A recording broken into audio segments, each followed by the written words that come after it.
When I proved I was the best recruit in combat, my commander tried to break me. In front of everyone, she said I only needed one eye and ripped out my right eye with her bare hands. While the other cadets were in shock, I stayed calm, staring right back at her, because I knew the Empire wouldn't truly harm a soldier as incredible as me. But to understand how I got here, we need to go back. All this chaos started a long time ago when Earth fell, consumed by endless resource wars and finally wiped out by an unknown alien race. The surviving humans wandered the void of space until they found Novus, our new home, a planet that mirrored the world we lost. But peace is an illusion. Three major powers emerged and carved up this world in a new endless war. The Balado Federation, a melting pot of alien species. The Holy Alliance of the Karates, fanatics wielding magic and mental power. And us, the Akrisha Empire, steel, mechanized discipline, and an unshakable belief in our supremacy. My name is Luca. I was born in the gutters of this empire, a commoner in a machine where nobles dictate who lives and who dies. But I decided I would be different. I turned my body into a weapon, pushing past every limit, every pain, focused on a single dream, joining the Imperial Guard and proving my worth to the Emperor. I was relentless. Everything I did was for the Empire. On the day of my final trial, I let my instincts take over. I copied the insane moves of nobles who had 3 times my training, deflected bullets with my sword, and decimated my enemies in seconds. It was exactly this brutal performance that caught the commander's attention and triggered the eye test I just told you about. As a reward for my sick pain tolerance, I got a military cybernetic eye, the price of power. During my recovery,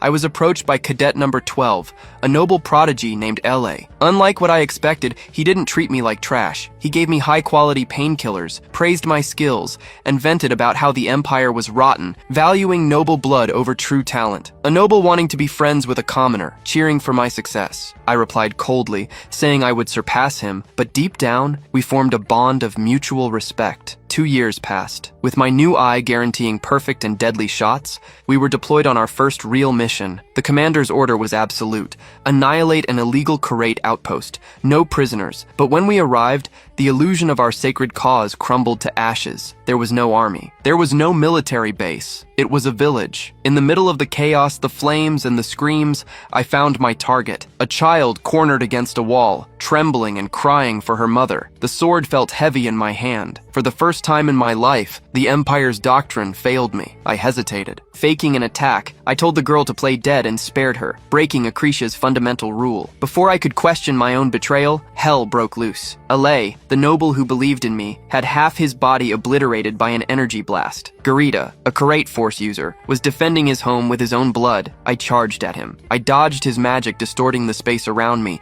pushing my body beyond exhaustion until I was face to face with him. I drove my sword into his chest, but he didn't fall. With one last effort, Garita used his magic on my head, destroying my helmet. He was 1 second away from crushing my skull, but he looked at me. He saw my young face under the broken armor, and in the heat of the carnage, that relentless enemy hesitated out of compassion. He saw I was just a kid. I didn't have the same mercy. I took advantage of his hesitation and sank my blade even deeper into his heart, securing my victory. But as his blood dripped down my hands and he fell lifeless at my feet, the fanaticism that brought me here vanished. I had won. I had survived. But looking at the body of the man who showed me compassion amidst the rubble of innocent civilians, I finally understood the cruelty of the Empire I was fighting for. As he looked at the chaotic scene before him, hearing screams of despair amidst the destruction. Already in the Akrisha hospital room, Luca floated in the water, staring at the ceiling, while L.A. asked him how it felt to almost kick the bucket. Replying to L.A., who was in the pool beside him, Luca told him to answer that himself, since L.A. was the one who almost died. Feeling smug because he had received new parts, L.A. asked if Luca had gotten anything. Luca replied that he had gotten titanium bones and artificial skin, adding that in a few years he would have a completely new body. Then L.A. said he thought the chief knew about the Force user, explaining that they didn't know because it was a test and that the seniors hadn't helped because they didn't think it was necessary. However, L.A. found it strange that he and Luca, the other cadet hit by the Force's power, had survived. It didn't seem like a coincidence. Perhaps the Force user had no intention of killing them from the start, a thought that left Luca pensive. Remembering what Garita had said to him, Luca believed it was the enemy's mistake to let him live, since he was a soldier of the Empire. That pathetic mercy was the reason why the Caritas kept being wiped out, Luca thought angrily. Suddenly, L.A. turned and asked Luca why he had turned a blind eye to that Carita child, catching Luca off guard. Still looking at Luca, L.A. pressed, Can you answer why? Hearing that, Luca turned to face the opposite side, telling LA he talked too much and asking if he had grown a new tongue. With a guilty and regretful expression, Luca replied that it had been a mistake and that it would never happen again. An instructor announced that the trainees had now completed 2 of their 4 years of Imperial Guard training and that they should serve as models for the younger recruits, especially Luca and LA, as the top 1 and 2 of the troop. The man in glasses also stated that Luca and LA could become centurions of the Empire in the future, bringing it great glory. He explained that within the Imperial Guard, every 1,000 guards are divided into 10 centuries, each commanded by a single chief centurion. As the man in glasses departed, Luca mused that after the cadets complete body mechanization, they would likely be assigned to the 10th century. Even though it was known as the lowest ranked century, Luca believed that securing a spot there would be highly beneficial for him. Meanwhile, in a training arena, 2 soldiers sparred. LA prepared to launch a direct punch with his mechanized arm. However, Luca, his opponent, swiftly used his guard to block the blow. Exchanging strikes, the two continued their intense training for a while. Noticing LA's improvement, Luca acknowledged that the noble had indeed grown stronger with his new arm. But then, Luca unbalanced L with a swift kick to his supporting leg, sending him tumbling forward. Seizing the advantage, Luca prepared to deliver a direct blow to LA's face. He stopped the strike just before impact, then declared to LA, "This round marks 124 rounds and 124 victories." After the training session, the two sat together, gazing at the stars. LA admitted, "I really thought I would win this time." Luca replied, "Getting a few new parts isn't everything." Ile, the blonde, then observed, "You seem stiffer after that speech about becoming a centurion." Confirming this, Luca said he wished he had more experience as an Imperial Guard. Ile asked, "Why don't you relax a little?" Looking at his companion, Luca answered, "Unlike you, LA, I have no place to return to. That's why I must always surpass myself." He added, "You have talent, my friend, but you lack motivation. Why did you truly want to become a guardian?" LA smiled, looking at the sky, and confessed, "I actually wanted to be an archaeologist, to study the ancient arcane civilization." Luca asked him, "Why don't you do that then?" Ella replied that the subject was banned by the Empire, and he felt his family wouldn't accept such a path. Luca called his companion spoiled for being upset about that, pointing out that the poor didn't even know if they would manage to eat. Ely already knew Luca would say that, and explained he was just sharing a secret with his friend, but Luca gave him a stern warning. "That could sound like criticism of the Empire, and you'd be in serious trouble if someone reported you." Ela retorted, "You also keep one of my secrets." Luca replied, "I only hesitated because my opponent wasn't a true combatant." Staring intently at Ella, Luca declared, "I am loyal to the Empire for recognizing its strength, and the Empire's enemies are my enemies as well." He then warned, "You, cadet, are no exception to that." Ella smiled upon hearing those words. As Ela climbed down from the wall, he called Luca a liar. Looking at Luca, Ela said, "If your devotion to the Empire were truly fanatical, you would have already tried to kill me." Walking away, Ela told his friend, "Don't be so hard on yourself." With an annoyed expression, Luca called Ela an idiot, muttering, "If he keeps that up, he's going to get himself screwed." A year later, in an uninhabited neutral arcane zone, the soldiers were on a reconnaissance mission. Ela, with his hand on a wall, excitedly exclaimed, "This is a mystical place! The wall is emitting energy, and it's millions of years old." Smiling with sparkling eyes, Ela looked back at Luca and asked, "Isn't this cool? Civilizations existed that explored the stars before humans even existed." Worried, Luca thought that even after his warning, Ela hadn't hesitated to cross the line. Remembering their mission, Luca told Ela, "Be more careful. We'll have to fight if we encounter an enemy." However, Ela, too excited to listen, replied, "Some Imperial Guard will come to save us." This made Luca uneasy. Suddenly, someone approached them, saying, "The present exists because of the past, and ancient records could allow us to foresee the future. That's why it makes sense to be interested in history." It was Claude Ramon, another noble cadet. With white hair and red eyes, Claude said, "I like you, Luca. Are you dating someone?" Taking a combat stance, Luca replied, "I would consider you a threat if you came any closer." Claude asked him to calm down, explaining, "I only wanted to introduce you to my sister, since you will probably become her superior." Claude then asked Luca to consider the idea. Ella laughed, remarking on Luca's popularity, to which Luca sharply told him to shut up. Suddenly, the group felt a tremor. The leader, quickly ordering a combat formation, declared that he and Claude would take the front, while Ella's group provided support. Noticing a bright light among the trees, Luca tried to discern its source. A shadowy figure stood motionless, a glowing cube hovering above its head. Luca's eyes widened in terror as he recognized the ominous shadow. It was a quarry paladin, clad in elegant silver armor. Sensing their presence, the paladin turned toward them. Luca and Claude, the two trainees, panicked, realizing their cover was blown. Raising an arm, the paladin conjured a sharp spear wreathed in crackling energy, pointing it directly at the soldiers. Witnessing such raw power, Luca desperately yelled for Claude to run. But the knight was too fast, hurling his attack toward them at incredible speed. Unable to react, Luca watched in horror as Claude took the enemy's strike head-on. Thrown backward, Claude's body erupted in a crimson spray. Terrified by the sudden, brutal attack, Luca screamed his friend's name. Meanwhile, the paladin remained motionless after the attack. The spear, thrown by the knight, struck the wall of an ancient pillar. With a mere extension of his hand, the paladin once again enveloped the spear in his power, recalling it directly back into his grasp. Still frozen in place, Luca stared at Claude's trembling body on the ground. A wave of horror washed over him as he remembered their earlier conversation, now seeing what little remained of his companion. The spear had moved with such blinding speed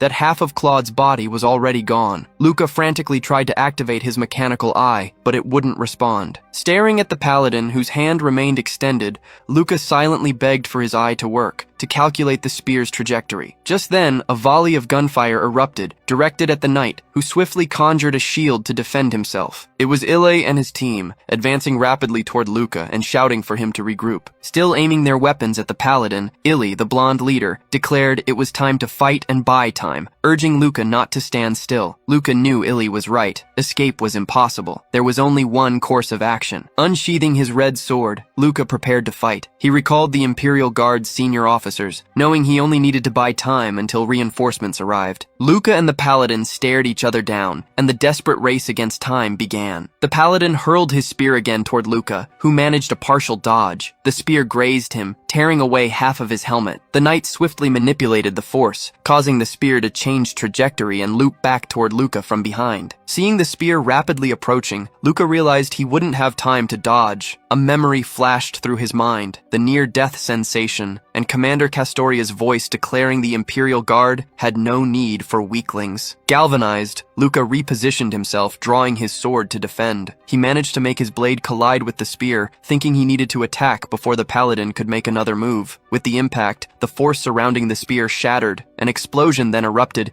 kicking up a cloud of dust. Ile, worried, shouted Luca's name. A piece of Luca's sword was flung far away, spinning before embedding itself in the ground. Still standing after the blast, Luca found himself disarmed, his hand destroyed from blocking the spear's attack. Facing the paladin who stood before him, Luca braced himself for the next strike. This time, the knight gripped the hilt of his own sword, a blue aura emanating from his body. In a swift, deadly motion, he swung his blade, unleashing 3 slashes that formed a lethal triangle, hurtling toward the trainees. Luca barely dodged, but his right arm was cut. The blow, however, continued, striking the other soldiers behind Luca and cutting them all down. Realizing the paladin hadn't been aiming at him, the cadet looked back and shouted to his friend, who had been struck. Taking advantage of Luca's opening, the paladin advanced rapidly toward him. Terrified and unwilling to meet his end there, Luca saw no way out. Not knowing what to do, in a moment of desperation, he shouted and leaped toward the paladin, who prepared to strike again. Meanwhile, in the forest, someone was approaching, using propulsion to increase his speed. Advancing faster than before, the red-cloaked guard headed deeper into the forest. As he drew closer, he saw Luca, disarmed and missing an arm, with the paladin moving toward him. Just as they were about to collide, Luca saw the paladin's head grabbed right in front of him. Startled as he hadn't seen the guard arrive, Luca looked, trying to understand what had happened. Realizing then that the Imperial Guard had finally arrived to save them, the guard slammed the paladin to the ground, still gripping his head. Increasing the propulsion of his leg, the guard scraped and dragged the paladin's head along the ground. While doing this with one hand, he drew his pistol with the other, aimed at the knight's back and fired multiple shots, all while continuing to drag his head across the ground. Seeing the ancestral pillar, the Imperial Guard turned and hurled the paladin toward it, causing an explosion on impact. From a distance, Luca saw the pillar vibrate from the force of the blow, breathing heavily and still unable to believe he had survived. Amid all the dust and smoke, the guard approached him. When the guard got closer and emerged from the smoke, Luca finally confirmed it was a senior. Shouting loudly, Luca became euphoric, finally safe with the Imperial Guard there. However, behind the guard, the paladin braced his sword on the ground, trying to stand again. Looking back, the senior, exuding a red aura, stared at the knight, who glared back through his cracked mask. Now facing the paladin, the guard prepared for a new battle. The knight, meanwhile, leaned on his sword trying to stand and fight again. Grabbing his axe, the senior pointed it toward the paladin. Watching from a distance, Luca, panting, thought about the battle. An imperial guard with a legion against a holy knight wielding the force. Meanwhile, as the two prepared to strike at each other, Luca wondered which side was stronger. Their weapons clashed, causing a blinding flash and a massive shockwave. They locked eyes, engaging in a raw contest of strength. The cloudy sky loomed as the two opponents traded blows while fighting in midair. In the middle of the forest, a massive explosion caused by their clash could be seen from afar. In an unrelenting exchange of strikes, neither gave the other any room to breathe. Watching this, Luca thought that this was what it looked like when a senior fought. So fast you couldn't even track the path of his weapon. As the two kept fighting, Luca prayed for the guard to win. Landing a powerful blow, the guard used his weapon's propulsion to amplify his strike, shattering the paladin's weapon into pieces. Seizing the opportunity, the senior grabbed the knight by the head again, activating the propulsion of his mechanized arm and creating immense pressure against the opponent's skull. However, while the guard gripped his helmet, the paladin used the force on his finger to coat the spear. The spear, which had been lodged in the ground behind Luca, became enveloped in the force again. Realizing this, Luca looked at the spear with a fearful expression. Remembering Claude, Luca thought the senior had no idea of the weapon's speed and power and wouldn't be able to react in time. Missing an arm and desperate, Luca knew that if the guard lost, it would also be his own end. Shifting his foot, Luca searched for a way to prevent it. When the spear shot out of the ground toward the senior, Luca threw his leg in front of it, which was torn clean off. Praying for it to miss its mark, all that was left was to wait. Still holding the paladin's head, the guard noticed the spear coming his way, grazing past him. With the spear now having missed its target,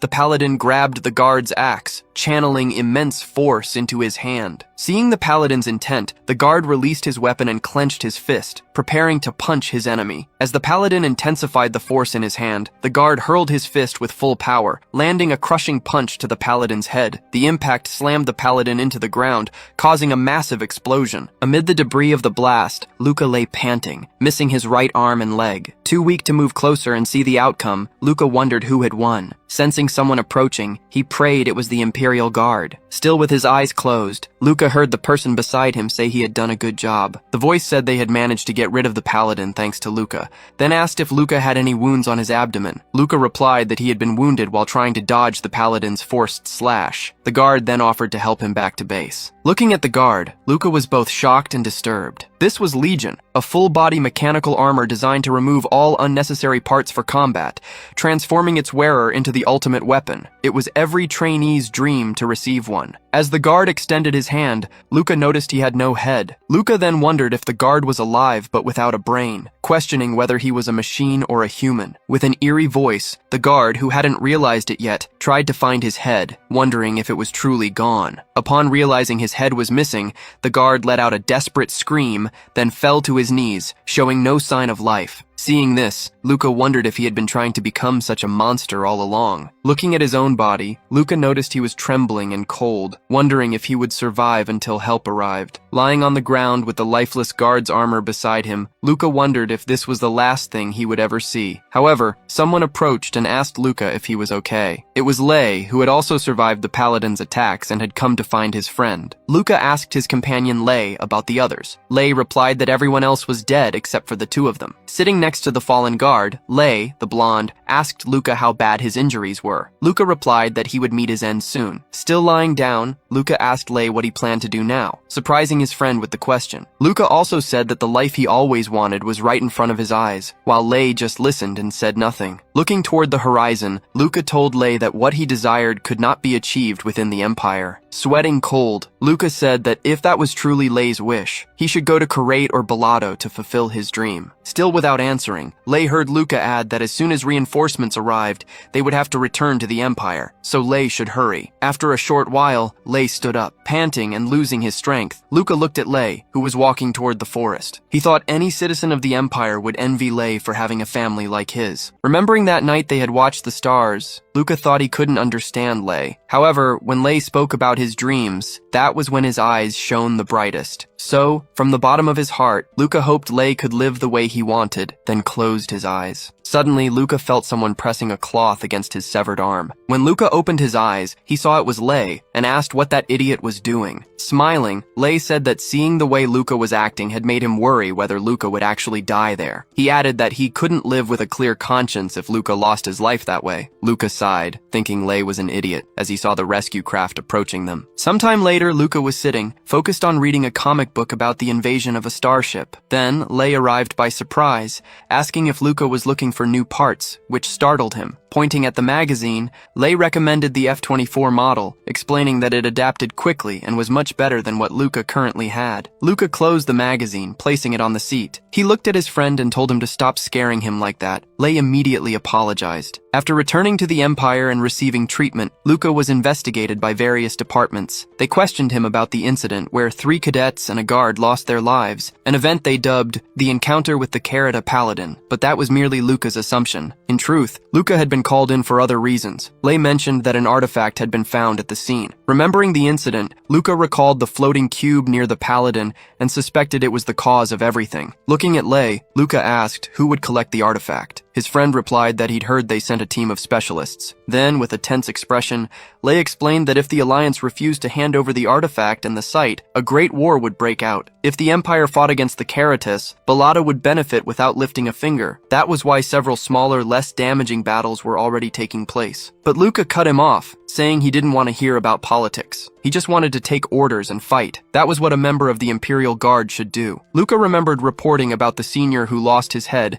and how the captain had dismissed it as a phantom phenomenon due to residual traces. He wondered if that was truly the case, but the captain's reaction to his words suggested otherwise. Pensive, Luca knew many of his questions remained unanswered. However, he wasn't foolish enough to go digging for information, especially since headquarters refused to respond. Within the cadet training facilities, there was an extravagant place that didn't match the overall atmosphere. This was the visiting room, created so soldiers could meet with family and friends. Luca, however, had never expected to use it. Coming from a poor orphanage, he never imagined anyone would seek him out there, he thought, as he looked at a white-haired girl standing before him. The girl was Lillian Ramones, Claude's sister. Luca wondered why she had come to see him. Remembering the incident, Luca assumed she must be there to question him about her brother's death, as he had been the team leader. Lillian asked him not to worry, explaining that her family had already expected it ever since Claude became a member of the Empire. Sipping her coffee, Lillian said she was there to see him. She went on to explain that Claude had spoken about him often, referring to him as a talented friend among the other cadets. Her brother had wanted them to meet. Luca asked Lillian if she knew about his origins, and she replied that she preferred it that way. Since formalities and bureaucracy in this case were minimal, Luca noted that she seemed to genuinely want to get to know him. Lillian then asked if he didn't like the idea of getting to know each other better. Luca, in turn, asked her, "Why specifically me?" Lillian asked if her brother's request wasn't reason enough, adding that she believed it would be advantageous for him. Thoughtful, Luca agreed with that fact. Someone like him marrying a noblewoman like her would indeed be a miracle. He thought about how he had done everything to be successful in life. If marrying a noble would bring him closer to his goal, he would do it. However, it all seemed far too easy, making Luca hesitant and suspicious. Responding to Lillian, Luca refused the offer, leaving her surprised. As he stood and turned to leave, Luca bid farewell to the white-haired girl. He thought about how he had always considered Ely stupid for trying to escape the Empire. He never imagined he would make a decision based on a mere feeling. Luca was certain that Lillian, being a noble, would see that as an insult. He hoped this wouldn't make things worse. Suddenly, Lillian approached Luca, holding his hand and catching him off guard. Blushing and still holding his hand, Lillian said she must have rushed things. She asked that they start by becoming friends instead. Still surprised, Luca looked at Lillian and replied that wasn't what he meant. Lillian, having already let go of Luca's hand, ran off in the opposite direction, saying she would be back soon to see him again. Staring at his hand, Luca grew pensive. He thought it would be hard to get rid of Lillian. Sometime later, in the Empire's physical training hall, Luca and a man with a ponytail faced each other. The man was Kinyuan, the Imperial Guard's combat instructor. He laughed, saying he hadn't expected the cadet to come to him. Luca replies that he wants to learn from him, but Kinyuan states there is nothing more he can teach due to Luca's talent, adding that he knows few cadets stronger than him. Luca responds that he is not satisfied with merely being the best among cadets. Kinyuan, however, warns Luca not to be so hasty. Kinyuan was unlike other instructors, strong, yet he relied on what Luca perceived as cheap devices. Though Luca's own mechanical parts were superior, he lacked Kinyuan's unique legion of skills. Clenching his fist, Luca felt grateful for the opportunity. He knew that if he could not defeat Kinyuan, he stood no chance against a paladin. Sighing, Kinyuan declared Luca had left him no choice, then motioned for the cadet to attack. Luca quickly advanced toward Kinyuan, preparing to throw a punch. With seemingly little effort, Kinyuan redirected Luca's punch, asking if he intended to test his new mechanical parts. As Luca prepared another strike, he thought, even though he's a retired guard, Kinyuan won't even feel this hit. Luca then unleashed a flurry of blows on Kinyuan, giving him no room to breathe. Moving in, Luca decided to leap toward his opponent to close the distance, intending to finish everything with a single strike. He extended his arm toward Kinyuan. Kinyuan, his own arm extended, simply watched Luca, still taking no action. Grabbing Kinyuan's sleeve, Luca pulled his arm downward, clearing the path. He prepared another powerful blow, already claiming victory in his mind. Still expressionless, Kinyuan simply watched the attack coming his way. Just as the blow was about to land, Kinyuan activated his mechanical eye. Suddenly, Luca found himself upside down in the air above his opponent, as if he had been violently thrown. Completely shocked and not understanding a thing, Luca wondered why he was in the air. He quickly placed his hand on the ground to recover his stance. Luca thought, that won't stop me, and launched an upside-down kick toward Kinyuan's face. Still on guard,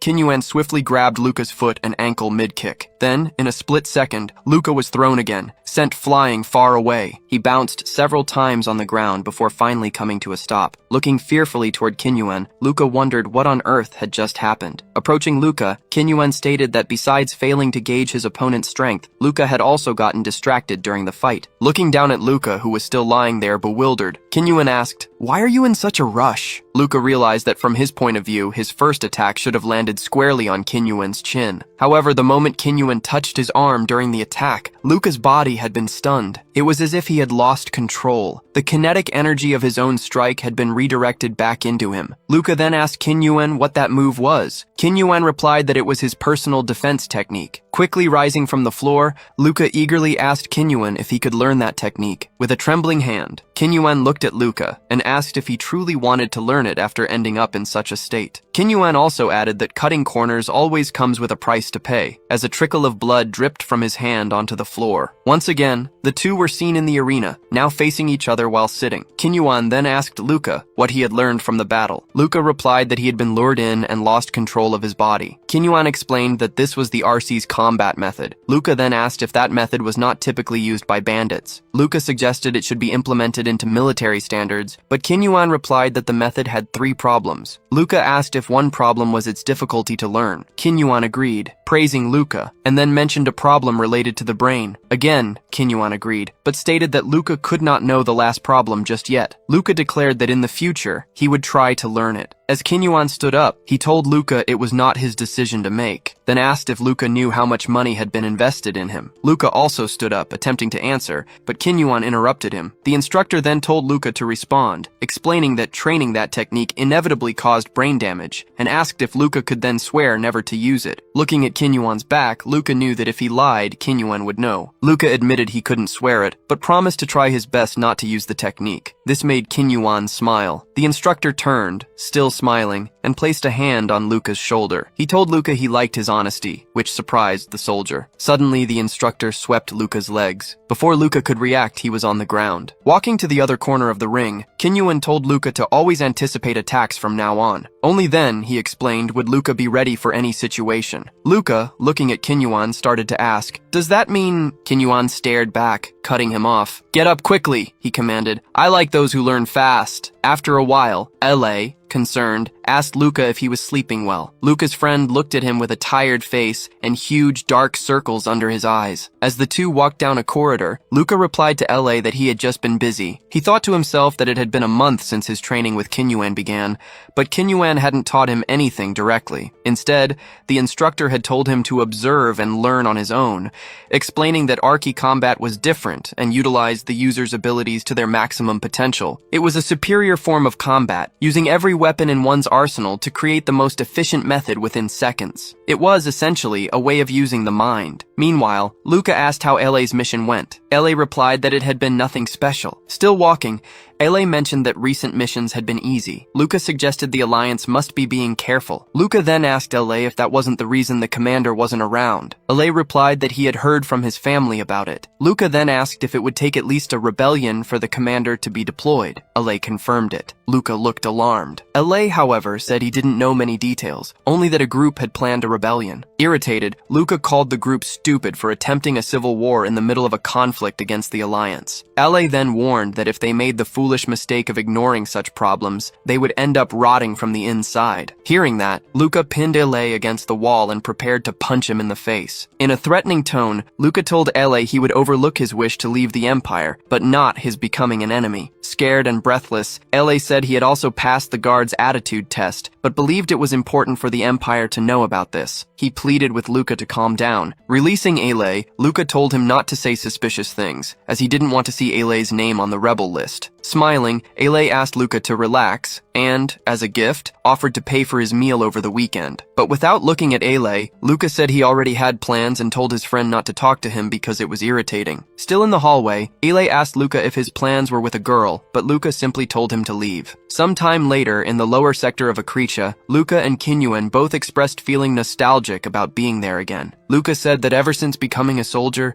he had never thought of returning to that slum. As Kinyuan looked at Luca excitedly, passing by two men fighting, Luca hadn't imagined that the instructor would bring him to this place. All the thermal waste and heat were released into the lower sector. When Luca was younger, he had breathed that air all the time, feeling that if he didn't get out of that place, he would be a loser for the rest of his life. Called by Kinyuan, the distracted Luca shifted his attention back to the instructor, who was standing in an alley. After passing through the alley, they found themselves in a somewhat busy place. Looking at the shop windows, Luca asked if this was a black market, mentioning that some curious kids never came back from here. As Kinyuan asked if it was Luca's first time there, Luca realized the instructor knew this place better than he did. Looking at his hand, Luca remembered that Kinyuan had told him to use low-quality arms and legs, and he wondered why. In front of Luca, Kinyuan told him to get ready. At the end of the hallway, two guards stood in front of a door. When Luca and Kinyuan approached, one of the guards told them to stop. Kinyuan replied that he wanted to speak with the supervisor. Hearing that,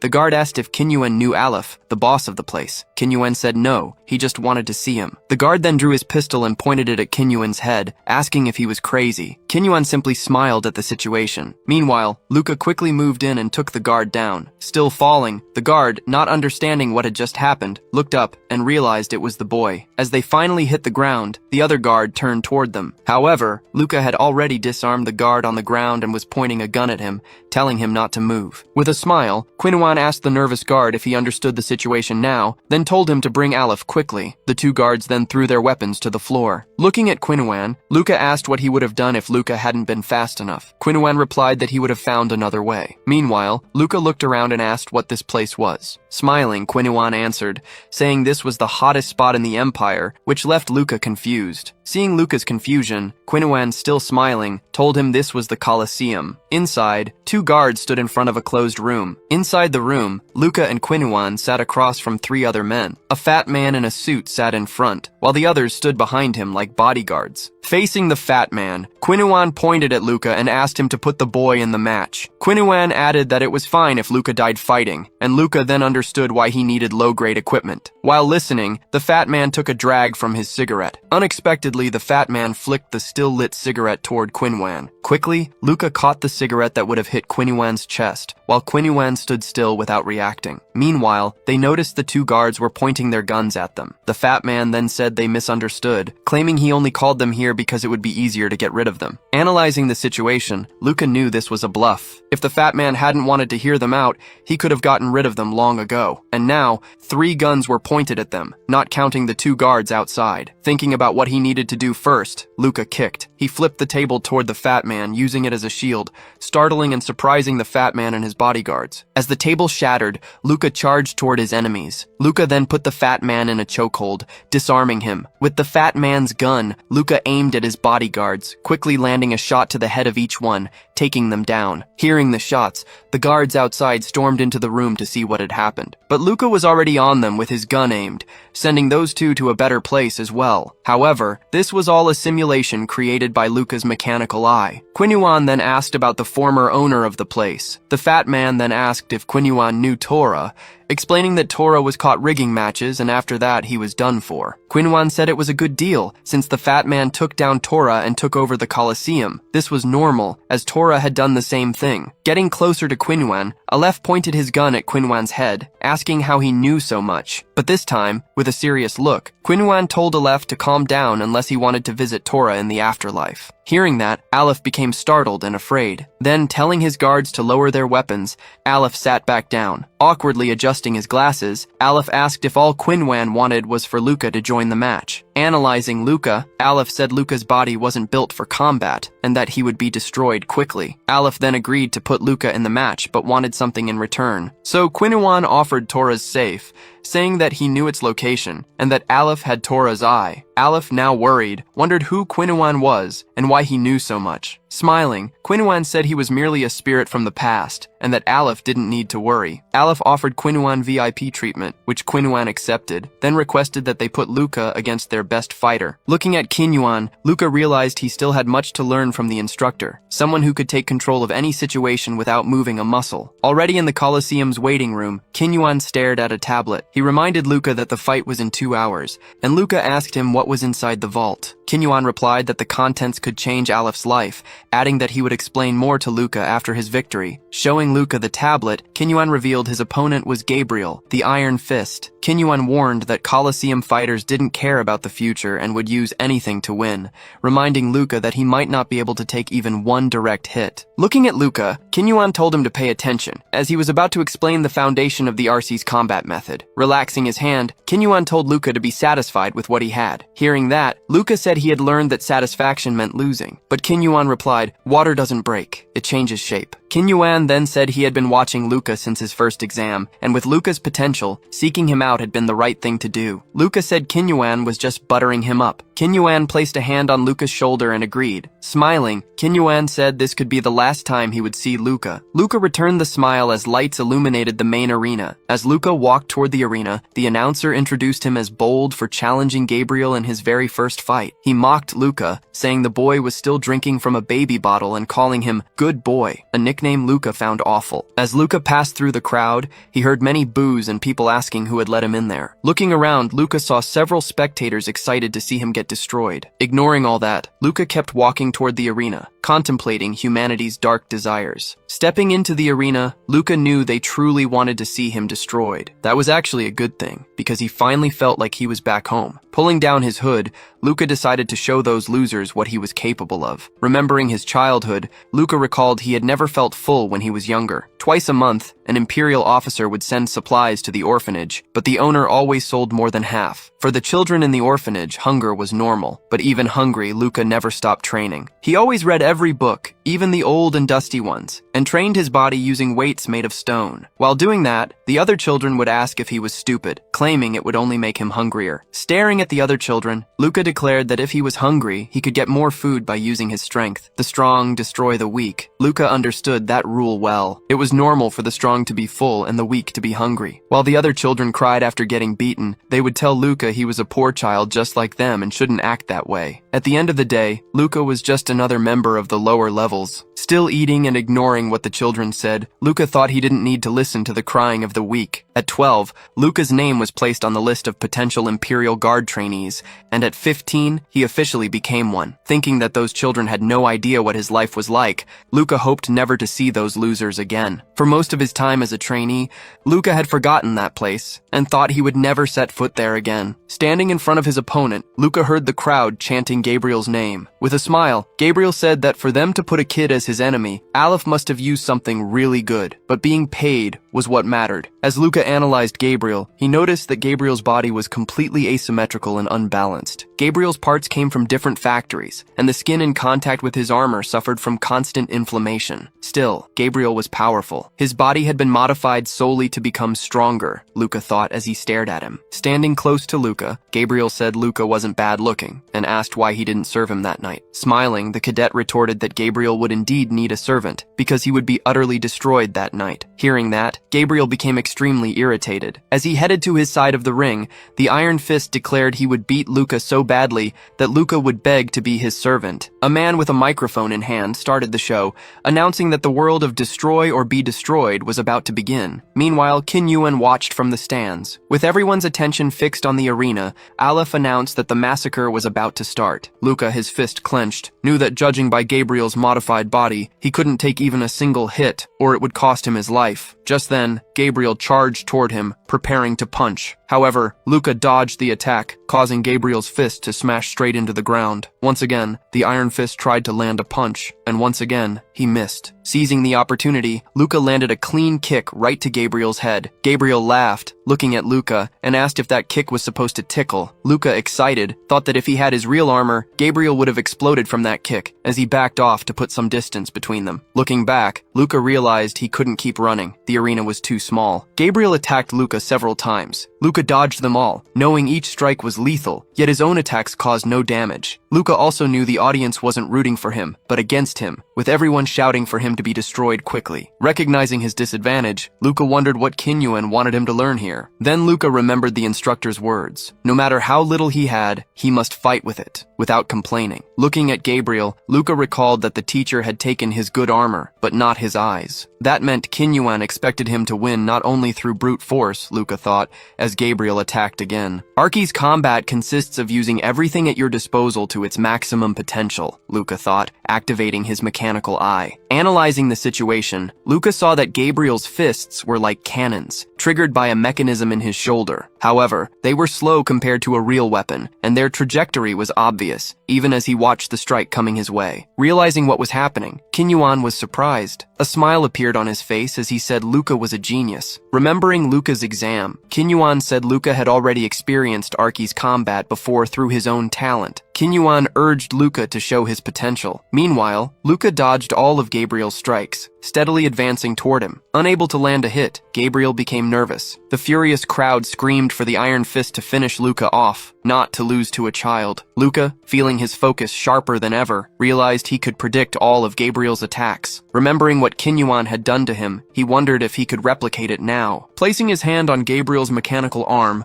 Luca swiftly kicked Gabriel's knee, causing him to lose his balance and sending him airborne. Then, while still airborne, Gabriel took a powerful kick to the face. Launched far away, Luca felt energized, excited, and laughing. Finally understanding what Qin Yuan saw in him, in front of Luca, Gabriel got up after taking the hit. With veins bulging and blood boiling with rage, Gabriel declared he didn't know what kind of magic Luca used, and charged toward him, asserting his attacks wouldn't work on Luca anymore, preparing to throw another punch. The punch was so strong it caused an explosion in the arena. With a psychotic grin, Luca dodged the strike, which barely grazed his face before exploding against the wall. Seizing the moment, Luca approached Gabriel, asking if he truly thought his attacks wouldn't work on him. Luca explained that if he didn't have strength, he only needed to fill that gap by using something else. With that, Luca boosted himself upward, flipped upside down, and locked Gabriel in a chokehold. With no time to react and the hold locked tightly around his neck, Gabriel maintained a tense expression. But without wasting time,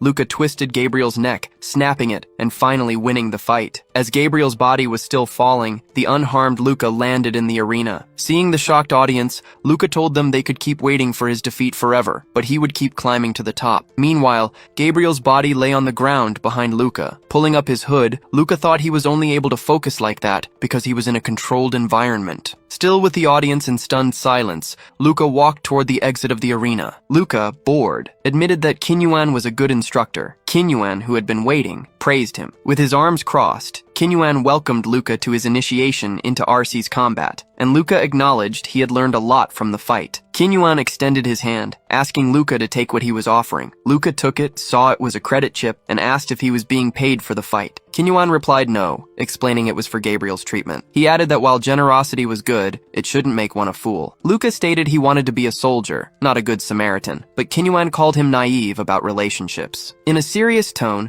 the instructor clarified he wasn't talking about charity, but investment. This would help Luca in the future. Kinyuan mentioned he had spent his own investments on Torah earlier that day, reminding Luca that creating a favorable environment is what makes a good soldier. Watching Kinyuan walk away, Luca understood that the instructor was actually investing in him as well, and that in the future, Kinyuan would collect on his investments in a way Luca could not refuse. Meanwhile, the scene shifted to Gabriel in the hospital. A doctor working on a tablet informed Gabriel that due to previous modifications to his body, he would have to use the new Zionic. Shouting, Gabriel declared he couldn't afford that model and asked if the doctor wanted to rob him too. He argued that everyone else there seemed fine with cheap bodies, but the doctor countered that no one else had made such extreme modifications. Meanwhile, Luca stood in the corner of the room, listening to everything. He realized that without his help, Gabriel wouldn't get the necessary parts. Angry, Gabriel demanded if the doctors knew how much he had spent on those modifications, not even noticing Luca. At the doorway, Luca asked how Gabriel was, adding that he was happy to see him as energetic as ever. When Gabriel saw Luca, his eyes shone with rage. With Luca in front of him,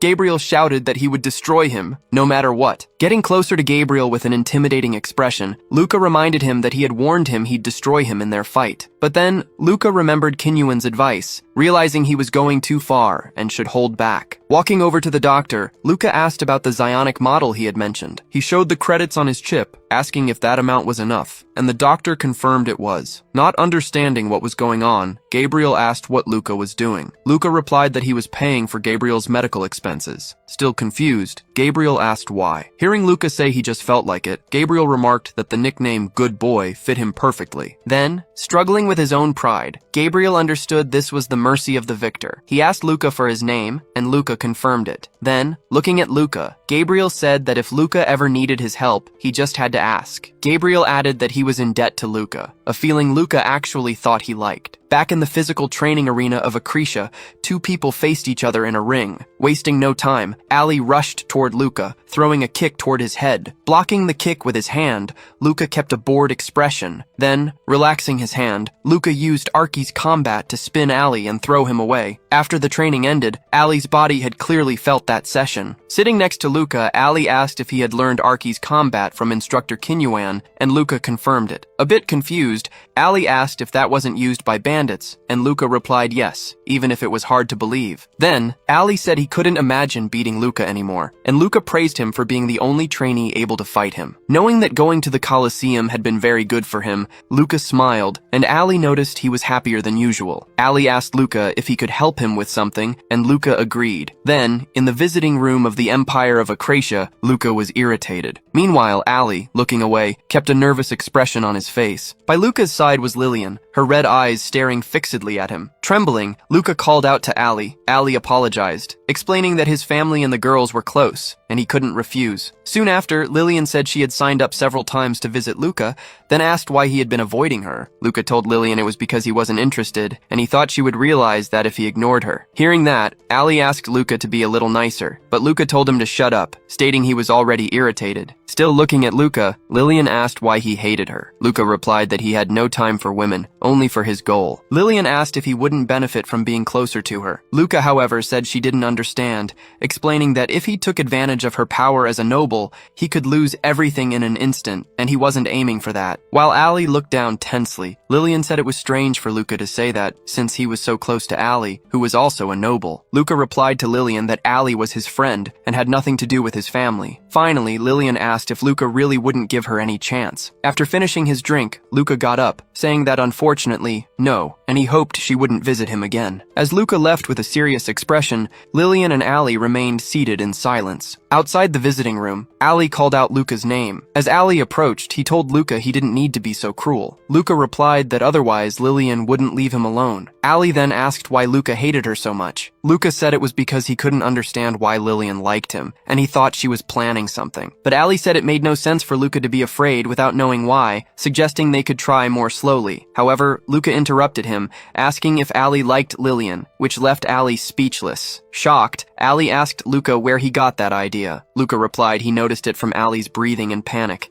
With a threatening look, Luca told Ali that he wasn't interested. He added that if Ali liked Lillian, he should make his own move. Ali didn't answer, still unsettled by Luca. Bothered, Ali turned his gaze to the table where they had been sitting, thinking that, unfortunately, that was impossible for him. In a great magma pit in the city, two people sat atop a pillar near the edge of the pit. One of them was Luca, meditating and thinking he needed to stay calm no matter the situation. At Luca's side was Kinyuan. Luca asked how Kinyuan would have resolved the fight in Aleph's office. Recalling the situation, Luca couldn't imagine a way of getting out unharmed without a weapon. Wondering what the instructor would do, Luca listened as Kinyuan told him he would have gotten under the table when the fight started. Confused, Luca said the thugs had guns, and if Kinyuan hid, he'd lose any chance to attack. Kinyuan said he would do that because he knew Luca would attack at the first opportunity. Luca then asked what Kinyuan would do if he were alone. The instructor then said he knew what Luca was planning because Luca was trained to maximize his aggressiveness. However, if Luca had taken the fat man hostage, he would have been shot along with him. It was normal for gangs to replace their boss. But before that could happen, Kinyuan would have destroyed them and escaped with Luca through a secret passage. Looking at the instructor, Luca realized Kinyuan not only predicted what Luca would do, but also had an escape route in mind. Luca couldn't grasp the teacher's mind. Kinyuan said Arcee's technique used the whole brain to heighten perception. Hearing this, Luca understood that brain problems came from constantly pushing it to the limit. After thinking for a moment, Luca asked Kinyuan if using the Legion wouldn't allow him to use Arcee's combat style. The instructor confirmed. Kinyuan explained that upon becoming a guard, Luca would be gifted a Legion, which uses memory signals to access all brain resources. That meant there wouldn't be any extra resources left for Arcee's technique while using the Legion. Disappointed, Luca knew the teacher hid this because of how he'd react, but if he'd known earlier, he wouldn't have learned it. Seeing Luca leaving, Kinyuan wondered if this was the end. Luca thanked the instructor for everything. Still watching Luca, Kinyuan said that if Luca changed his mind, he was always welcome there. Still very tense, Luca left without another word. Inside a room of the Empire, Luca stood still. He heard someone say that 3 months had passed. It was Castoria, explaining he had been busy and hadn't had time to meet with the trainees. The commander asked Luca how he was doing, guessing he had been called because of the rebellions. Luca replied that he had been training alone. Castoria then stated that Luca hadn't been called for any recent missions, adding that he wasn't going to be, as he was already strong enough. Luca thanked the commander. Castoria then asked if he had been training with Kinyuan lately, making Luca wonder if that was why he had been summoned. Luca thought the Empire's high command must have noticed his activities because of his visits to the slums, the black market, and his participation in the Colosseum. Castoria then asked if Luca had been training Arcee's combat with Kinyuan. Luca replied that he wasn't anymore. Castoria then stated that since Arcee's combat couldn't be used with the Legion, it was meaningless for someone from the Empire. He added that he understood Luca's position. Those without talent were discarded by Kinyuan, while the talented found no reason to learn it. That's why Kinyuan was the only Arcee's user. Looking at Castoria, Luca asked if he wanted him to continue learning Arcee's combat. Castoria replied that he wanted Luca to maintain a good relationship with Kinyuan, so he should continue. He emphasized that this was an order. Surprised, Luca wondered why Castoria was being so cautious with a retired soldier like Kinyuan, but he knew better than to ask. Luca replied that he would follow orders. Castoria then told him to remember that he was always watching him closely, concluding that Luca was the type to reach the top, even from the lower sector. Meanwhile, Kinyuan, looking at a toy helmet, remarked that he hadn't expected such a quick return from his trainee. He reiterated that he had told Luca to come back anytime and wouldn't ask any more questions. Luca thanked him. Still looking at Kinyuan, Luca thought it would have been harder to convince him to teach again. Luca asked Kinyuan why they were there today. Kinyuan retorted by asking if the kids still liked those toys. Turning to the shop owner, Kinyuan declared he would buy all the toys there and asked for them to be delivered. The shop owner asked if he had heard correctly, while Luca, equally surprised, wondered why Kinyuan was buying them. Upon arriving at the location, Luca understood why. He asked Kinyuan if this was an orphanage. Kinyuan told Luca to set the boxes of toys down and rest for a bit. Then, Luca heard someone calling him. Behind him stood Gabriel, irritated and carrying the boxes. He asked Luca if he thought he was a baggage handler. Luca remembered that the big man had offered him help back at the hospital, and it would be much easier since the shop didn't deliver. Gabriel retorted that he had offered help for something bigger,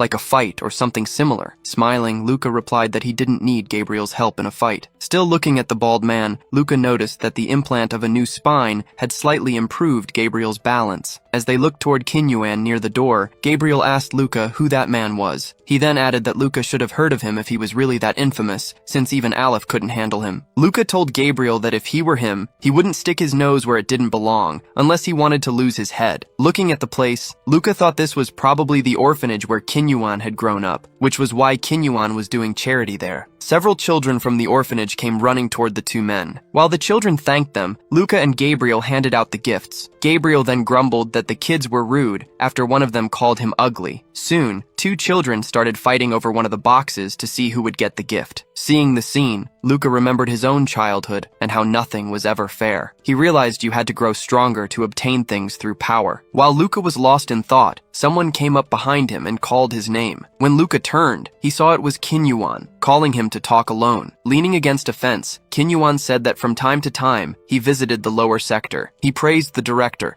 noting he was doing a great job since they didn't receive much for taking care of the orphanage. Curious, Luca asked Kinyuan if he had grown up there. Kinyuan replied that he had already forgotten such things and had just stopped by chance. He added that perhaps he had even visited the orphanage where Luca had grown up. Staring at Kinyuan, Luca thought it made him seem like just a normal retired soldier. A retired soldier, stripped of his glory, with a damaged nervous system from a brain injury. Luca wondered if that would be his future if he lived that long. Kinyuan asked them to get straight to the point. In a threatening tone, he asked Luca who had told him to come back and seek him out. With his combat eyes activated, Kinyuan turned toward Luca and asked if it had been Commander Castoria. Luca, in shock, stared at the instructor without moving. Then, turning his face forward and fixing his gaze on Kinyuan, Luca asked what the man meant by that. How could Kinyuan know the chief's orders? Was he hiding something dangerous? Was that why Castoria was concerned? As Luca started preparing for an attack, he thought that if that were the case, he would probably have to eliminate Kinyuan. However, looking straight at Luca, Kinyuan told him to calm down if he wanted to stay alive. He also said that if Luca attacked him with full force, it would be hard to stop him without sending him to a better place. Luca, sweating nervously, stated he was a soldier of the Empire, and that was the only thing he could say. Then, Kinyuan said Luca knew so little he didn't even know which path to follow. Placing a hand on Luca's shoulder, Kinyuan said he wouldn't judge him, since it was normal for a soldier to follow orders from his superiors. Kinyuan then asked Luca if he thought the first time he went to Kinyuan was truly of his own will. When Luca manipulated the projectile's trajectory without a combat eye, the high-ranking officers had already begun preparations. They finally had someone who could learn Arces like Kinyuan. Luca might think it was his own will, but it wasn't. Luca, in shock, didn't want to believe all of this was calculated by the Empire. He wanted to believe it was all his own choice. So he told the instructor that it was his decision. Kinyuan replied that everyone was a slave to someone, whether they knew it or not. Staring at Luca, Kinyuan said he probably wanted to run from the truth now, because after all, he was still young. As he left, Kinyuan told Luca that he should return soon and feel free to report this to the commander. The reflective soldier thought he didn't believe Kinyuan's words, but as Kinyuan said, the chief wanted him to keep learning Arces. With his thoughts clashing, Luca tried not to dwell on the teacher's words and not to doubt the Empire. But what if even his desire to succeed wasn't truly his own? Sometime later, in the Empire's simulated training room, Luca, in armor, sat on a bench at the far end of the room. Looking down,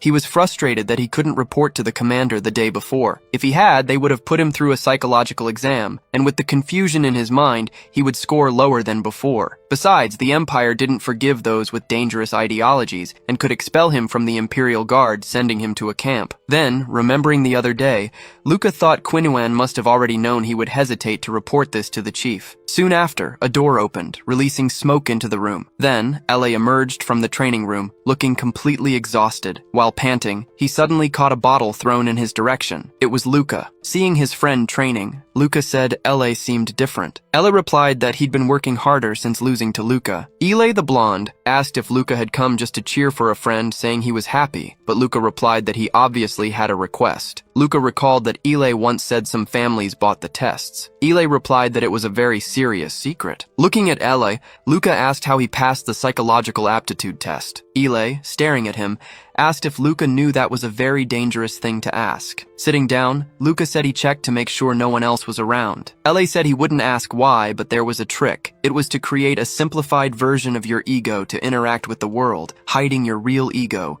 and showing only what was favorable for the exam. Meanwhile, the confused Luca questioned him. Ile replied that there were cases where people lost memories or changed personalities due to trauma, so they were just doing that consciously. Luca wondered if that was even possible. If he acted like a loyal loyal soldier, this new ego would develop in his mind. And that's what LA had done 2 months before the test. The only problem was that doing this for too long could make him forget his real ego. Luca asked where LA learned it, while thinking that by using this method, he would just need to pretend to be his old self before meeting LA and Quinyuan. Looking at Luca, Elle said he didn't know what Luca was trying to do, but asked him to be careful, because tampering with the psychological test was something very serious. Luca said he never thought he'd hear that from the blonde, as his combat eyes suddenly activated, catching him by surprise. Quinyuan was trying to communicate with Luca. The two then met again in the lower sectors, standing in front of a building. Staring at the structure, Quinyuan told Luca that today would be a simple training exercise. Quinyuan praised the building, noting it was well built for a gang hideout. Luca, however, felt a pang of unease. Quinyuan was treating him normally, as if nothing had happened at the orphanage, and that bothered Luca. The instructor then told Luca he had 20 seconds. In front of a locked door, Quinyuan instructed Luca to take down all the gangsters inside. Luca replied that he understood. He then placed his hand on the door lock, blasting it open with a loud noise. Inside the room, several gangsters were relaxing. Hearing the sound of the door,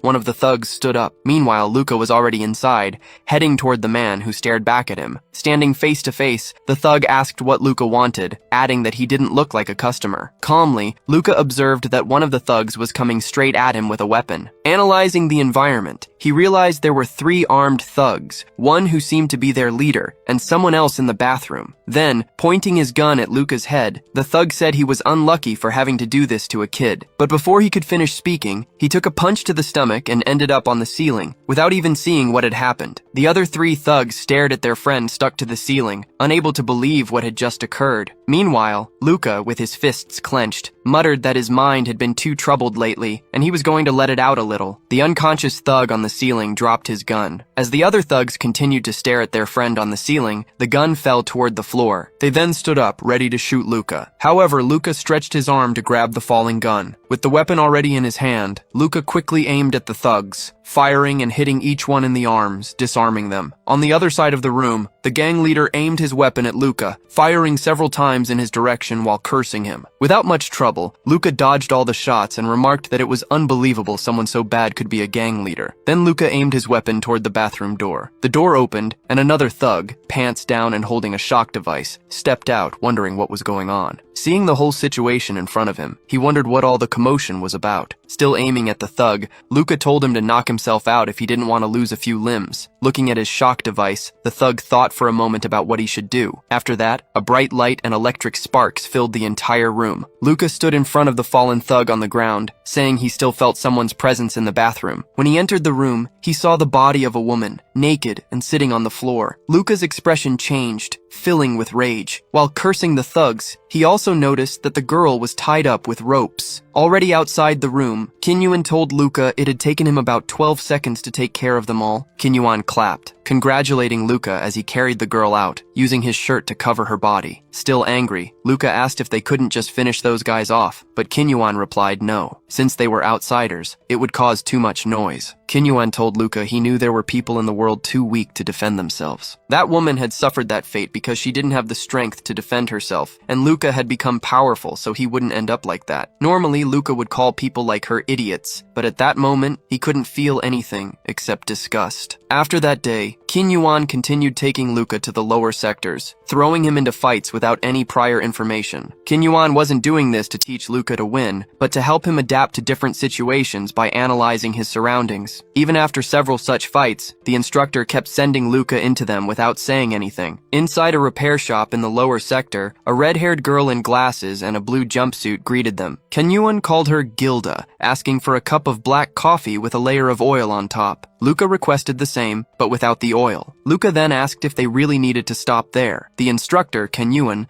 asked if Luca didn't feel proud to visit the woman he had saved. Luca had saved Gilda from a gang. Apparently, she had been kidnapped and endured horrible things, but her mind remained intact, and she managed to return to a normal life. The reason for the kidnapping, Quinyuan explained, was because of a friend. He clarified that Gilda was from an orphanage and had a talent for engineering as a child, so he had anonymously paid for her studies. She never knew about it. Luca then asked Quinyuan if he had known Gilda from the very beginning. Suddenly, someone expressed surprise upon entering the shop. Kenyuan and Luca, seated, looked up. It was Gabriel. Seeing Luca, Gabriel asked what he was doing there, then ordered a beer from Gilda. She recommended he stop drinking, as his system was already fatigued from work. After saving Gilda, Kenyuan had introduced her to Gabriel. Gabriel became her bodyguard, and she, in turn, became his mechanic. Luca, looking at the big guy, suggested he should listen to his mechanic. Gabriel, the bodyguard, got annoyed, insisting it was just one beer. Then Kenyuan, the bald man, asked Luca what he was thinking, messing with all those thugs. The gang leaders were already making a plan against Luca, and Kenyuan warned that not even he would be able to protect Gilda. But Kenyuan told them not to worry, as the gang wouldn't come back there for a while. Gilda, concerned, asked how long exactly. Kenyuan replied it could be a few months or even years. Luca thought he wouldn't be able to go to the lower sectors alone, as his superiors wouldn't allow it. Looking at Gilda and Kenyuan, Luca thought that might be the last time he would see them. Even after the tragic episode, Gilda had returned to her life and work, while Gabriel continued to face increasing risks at his job. However, Luca told himself not to pity them. Perhaps not being able to return there again would be better for his current situation, Luca thought, drinking his coffee. Back in the Empire, Castoria's office doors were closed. Inside, Luca had just reported on his mission, and Chief Castoria remarked that Kenyuan kept doing strange things. Castoria also noted that Luca became a trainee late and normally wouldn't have had that opportunity, but at that time, the Empire needed it. Even Castoria, the commander,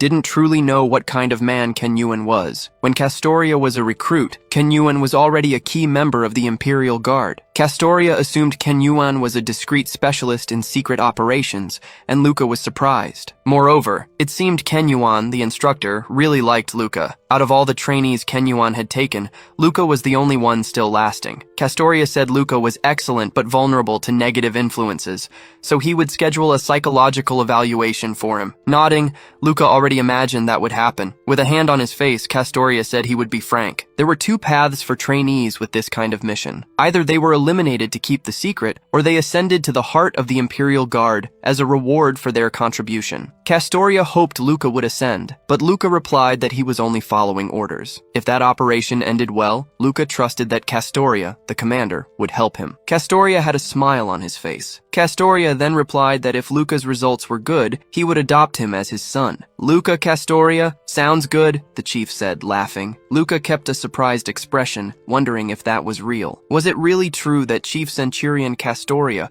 wanted him as his son? Luca wondered. Meanwhile, still thinking about that, Luca was lined up to take the psychological test. The robot conducting the test told Luca they would begin the exam. The robot also said it detected happiness in Luca's expression, asking if something good had happened. Laughing, Luca told the robot it was none of its business and ordered it to start the test already. Elsewhere, someone punched a punching bag. Ilya landed a series of blows, tossing the bag from side to side. He then finished the sequence with a powerful kick. Sweat dripped onto the floor. Then, Ilya prepared to deliver one final powerful punch, sending the punching bag flying. With heavy breathing, Ilya finally finished his training. He took a green, oil-like liquid from a small container. With an uncomfortable expression, Ilya rubbed the liquid onto his elbow joints. Luca, sitting next to him, remarked that Ilya had trained until his joints were worn out, wondering if this was truly the Ilya he knew. With a smile, Luca asked Ilya if he had passed the psychological exam. Ilya confirmed, assuring Luca that he would be there to help if anything happened. Seriously, Ilya admitted he couldn't reveal details at that moment, but would soon ask Luca for a favor. He then asked if that was all right. Hearing that, Luca observed his friend. He responded that if Ilya was ever in danger during combat, he would save him, even if it meant risking his own life. Ilya then thanked Luca, promising to explain everything soon, though he hoped it wouldn't turn out the way Luca was imagining. Luca would have been lying if he said he wasn't curious, but he decided not to interfere, letting things unfold in their own time. Having performed well on the psychological exam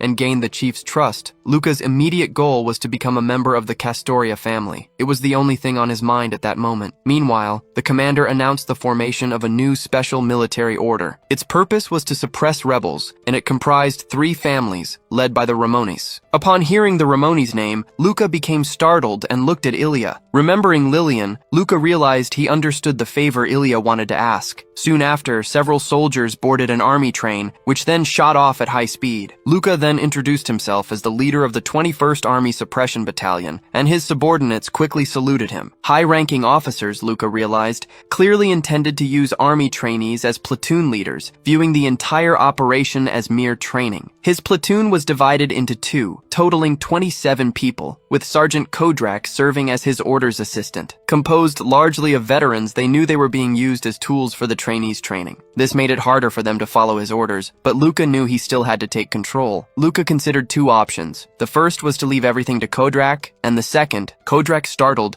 turned as Luca declared in a threatening tone that he was superior to all of them. They would follow his orders, and any disobedience would be punished. Luca had chosen to use force, aiming to shatter his allies' doubt and distrust as they all stared at him. However, the surgeon placed his hand on Luca's shoulder, calling to him and asking if they could talk for a moment. But Luca quickly grabbed the surgeon's arm, surprising him, then threw him toward the other soldiers. Luca demanded to know how he dared touch his superior without permission, and if he wasn't taking this seriously because of his age. As he walked, Luca stated that he too was from the lower sectors and an orphanage, but he asked if they knew the big difference between them. Upon reaching the surgeon, Luca looked down at him and declared that the difference was his immense superiority to all of them. They might not understand it at that moment, but they soon would. He was the best platoon leader they would ever see. The surgeon, still kneeling, listened to all of this without a word. Then, standing up, Kodrak responded, stating he understood his mistake and would be more careful. Luca then turned away. Luca realized the surgeon understood his attitude and that he had not chosen the easy way out. Meanwhile, at the rebel stronghold against the Empire,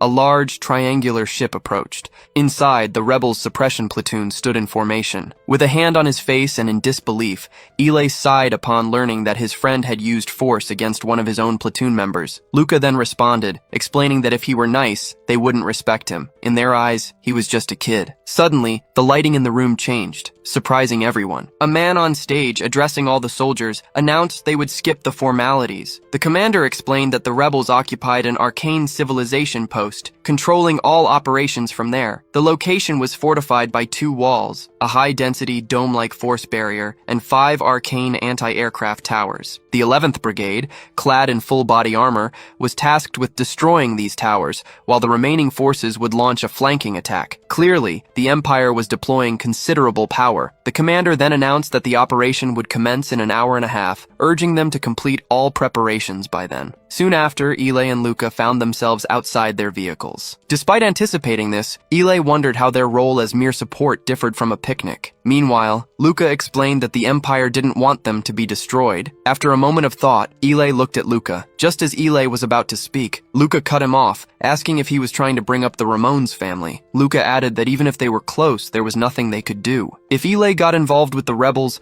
not even his own family would be able to save him. Ile replied that he wasn't expecting a miracle, but if there was any chance, he hoped to at least save Lillian. An angry Luca then asked if Ile loved her so much that it was worth his life. Ile answered that Lillian had been his first love. Luca, telling Ile to man up, declared that he had turned a blind eye until now, but this crossed the line. He warned Ile that he would be killed if he tried to save Lillian. Turning his back and walking away, Luca told Ile not to do anything stupid, taking it as a final warning. With a serious face, Ile replied that he understood. He then turned the opposite way from Luca and walked off. However, because of Arky's strength, Ile knew Luca's words were a lie. Ile's friend, Luca, was planning to save Lillian at any cost. It didn't matter if Ile accepted it or not. Lillian, however, needed to be destroyed for her own good. Ile hoped it would happen amid the chaos, and that Lillian wouldn't meet him while still alive. That was Ile's last desperate wish. As Luca looked at his helmet, he thought the important thing was protecting the head and chest. If those 2 areas remained intact, Imperial soldiers wouldn't die. Then Kodrak approached, calling for the squad leader. Luca responded by asking what he wanted. The surgeon Kodrak said he knew Luca's capabilities and had checked with the higher-ups. Luca then asked, "So what?" Continuing, Kodrak requested that when they entered combat, Luca should also listen to his words, as Kodrak had served the Empire for 10 years. Luca told Kodrak not to worry, assuring him he would listen to anyone who made a valid suggestion. Kodrak then thanked him. Moments later, later, the ship touched down. They had arrived near the rebel base. The ship doors then opened, revealing the armored brigade disembarking. This was the Myrmidon Model Brigade, clad in full-body mechanical armor. This group was in charge of neutralizing the towers. Only after their success would the other brigades come into play. An order to open fire was given, and the entire armored brigade activated their thrusters. They all advanced in the same direction, moving so fast that they left a fiery trail in the sky behind them. They maintained formation, heading directly for the rebel base's anti-aircraft towers. Meanwhile, the towers began charging a large amount of energy for their attack. Then, opening a compartment in his chest plate, one of the soldiers unleashed a rain of missiles aimed at a tower. Simultaneously, the tower fired an energy beam toward the brigade's soldiers, who swiftly dodged it. After the tower's first attack, the soldiers launched another explosive strike at the barrier, sending more missiles at its base. A massive explosion erupted, but the barriers still remained standing. Amidst the cloud of dust raised by the explosion, two red eyes appeared. It was one of the soldiers, still relentlessly advancing toward the tower. As he approached, the tower fired another shot, which again failed to hit the soldier. Then, very close to the tower, the soldier prepared to strike with full force. Using his spear, he delivered a powerful blow toward the barrier. With the spear's impact, the barrier began to crack. Meanwhile, the other soldiers kept firing missiles at the barrier to weaken it. Finally, the barrier shattered under the armored brigade's power. Watching everything from inside the ship, Luca was surprised at how quickly they managed to bring the barrier down. Now they had to neutralize the towers according to the plan, within 1 minute of entry. If they failed, they would be at a disadvantage. If the armored brigade didn't take care of the towers, the suppression forces would have to bear the brunt and do it themselves. Then, an order was transmitted. The towers had been neutralized. They were to proceed to the next stage of the operation. The battlefield was cruel and dangerous, but also where men found joy and adrenaline, and Luca loved it. Without that joy and adrenaline, he would have gone insane a long time ago. As Luca headed toward the exit, he ordered his battalion to follow him, thinking this was the perfect time to test his skills. The plan was for the infantry to enter from all directions at once, leaving no room for rebels to escape. The fort's underground tunnels were a labyrinth. They had a map from old expeditions, but the rebels had modified the tunnels. Amid the war and explosions, the soldiers advanced toward the fort. Then, one of the soldiers remarked that the rebels had probably limited the underground entrances to prevent the Myrmidons from getting in. Arriving at the entrance, the soldiers in formation remained cautious about the situation. Luca declared he would take the lead from there. Kodrak immediately countered that it was risky in such a place, likely riddled with traps. Luca then asked if the sergeant was afraid of dealing with the consequences of his death, to which Kodrak replied, yes. But before Kodrak could continue speaking, Luca closed his helmet. He stated he didn't care what happened if he went down. Advancing quickly, Luca reiterated that he would lead the way and ordered them to follow him. He had felt a chill down his spine, as if the men behind him were ready to take him out, but he didn't have time for that now. Thinking about the girl, Luca remembered he needed to eliminate Lillian before Ailey arrived to rescue her. His friend was probably also in the tunnels now, at a different point, advancing quickly with his troops. He could do the same by sacrificing his men, but he couldn't let his emotions take over and lose loyal soldiers. He would take all the risks upon himself, Luca thought, just as a trap activated above his head. Seeing this, Kodrak shouted Luca's name. In the blink of an eye, Luca drew his sword and cut the trap's pipe, which had been triggered by his movement. Using Arky's method, Luca had heightened all his senses to the maximum. Even taste, and the ability to sense chemical traces, allowed him access to various information. Meanwhile, the soldiers stared at Luca, all of them shocked. Luca felt his arteries expand, his heart beating faster, and the pressure in his brain pushed him to his limit. Still advancing at high speed, he was frustrated that his men were so slow, and he felt like punching Kodrak. He knew it in theory, but now he could feel in practice that prolonged use of RCs caused gradual brain damage. Luca was reaching the door. On the other side, several rebel soldiers waited nervously for any movement when, suddenly, Luca kicked the door hard, sending it flying along with one of the enemy soldiers. The other soldiers immediately prepared for combat, aiming their weapons at Luca. Luca grabbed his sword as the enemies fired in his direction. Still in the same spot, Luca blocked every incoming bullet with his sword. The moment the barrage ceased, he surged forward, instantly dispatching two enemies in a gruesome display of ketchup flying everywhere. He then drew his blade across the neck of a third, sending him to a swift end. The last remaining soldier, stunned, shouldered a bazooka and fired it at Luca, but with an effortless swing, Luca bisected the projectile mid-air, causing the bazooka to detonate before it could even reach him. As smoke billowed from the explosion, the rebel soldier couldn't discern Luca's fate. The rebel prayed it was over, but suddenly, Luca emerged from the smoke, charging directly at him. Startled, the rebel found it was already too late. There was nothing the rebel could do. Just then, the Imperial platoon arrived, witnessing the gruesome scene and the ketchup flying. Kodrak, observing the carnage, wore a terrified expression. Luca, his sword still dripping, then asked the sergeant what he was waiting for. He declared they were moving forward and ordered him to keep up. Suddenly, several rebel soldiers unleashed heavy gunfire, their shots aimed directly at the Imperial soldiers hiding behind a wall. Analyzing the situation, Luca hadn't anticipated such a spacious interior, likely indicating established defensive lines. Checking his map, he realized they had advanced significantly and would soon encounter the evacuating nobles. He then deployed a flying camera to analyze the enemy formation. The camera footage revealed approximately 100 troops, along with several non-combatants. Lillian could be among them. The sergeant informed Luca that their platoon was far ahead of the others and suggested they wait for another squad. It was a logical suggestion, especially since Luca's brain was overloaded from the excessive use of Arky's combat system. Suddenly, gunfire erupted again, but this time, it wasn't aimed at their position. The shots were directed elsewhere. Realizing this, Luca saw that another Imperial group had arrived almost simultaneously. He immediately ordered his soldiers to advance, capitalizing on the rebels' distraction. The rebels redirected their fire toward the newly arrived group, which had already formed a defensive line with shields. However, the sheer power and speed of the rebel fire meant the shields wouldn't last more than a few seconds. Luca muttered, "Not yet." He knew some of the rebels' weapons were powerful enough to penetrate his armor,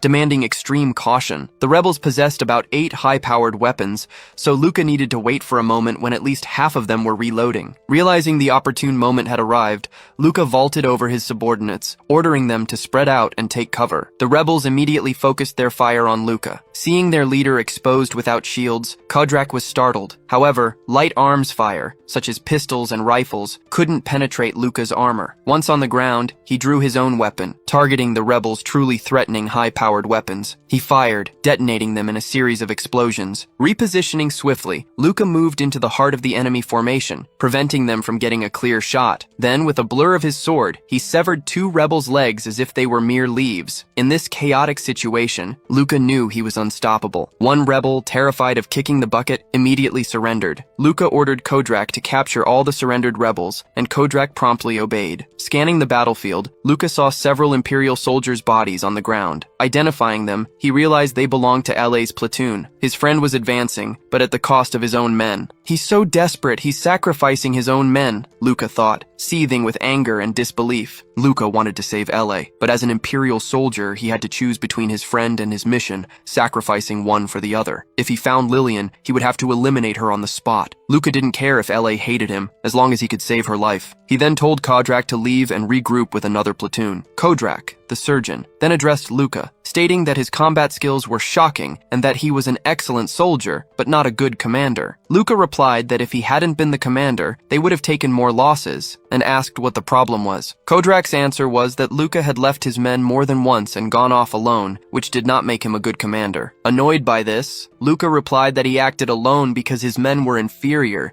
and wouldn't understand his commands. He added that he'd be annoyed hearing them whine about not being utilized. Kodrak countered that Luca wouldn't be the strongest forever. Luca then told Kodrak he could mock him when that day came, and Kodrak said he'd remember that. As Kodrak walked away, Luca added that he would keep the warning in mind, and if his methods were indeed wrong, he would reflect on Kodrak's words. Kodrak then wished Luca the best, thinking he didn't know such an open mind could exist alongside such a big ego. As Luca advanced, he noticed scorched walls and noble bodies on the ground. The same was probably happening in the other corridors, since the suppression force had already entered the tunnels. Luca had to admit, his friend wasn't just someone he trusted in battle, he was truly his friend. But this friend was burning through Imperial troops for personal reasons, sacrificing them unnecessarily. A good platoon would never risk their soldiers' lives just to chase rebels. Even if his friend managed to find Lillian, there was no way to get her out of there. Her fate would be the same. Luca understood that his friend loved her, but he didn't need to go down with her. It was just an outburst of emotion. Then, hearing a noise, Luca spotted a man, whose head was visible, who immediately declared his surrender, and identified himself as a member of the Ramones family. Luca stated he didn't care whether the man surrendered or not, only if he knew where Lillian Ramones was. Looking down,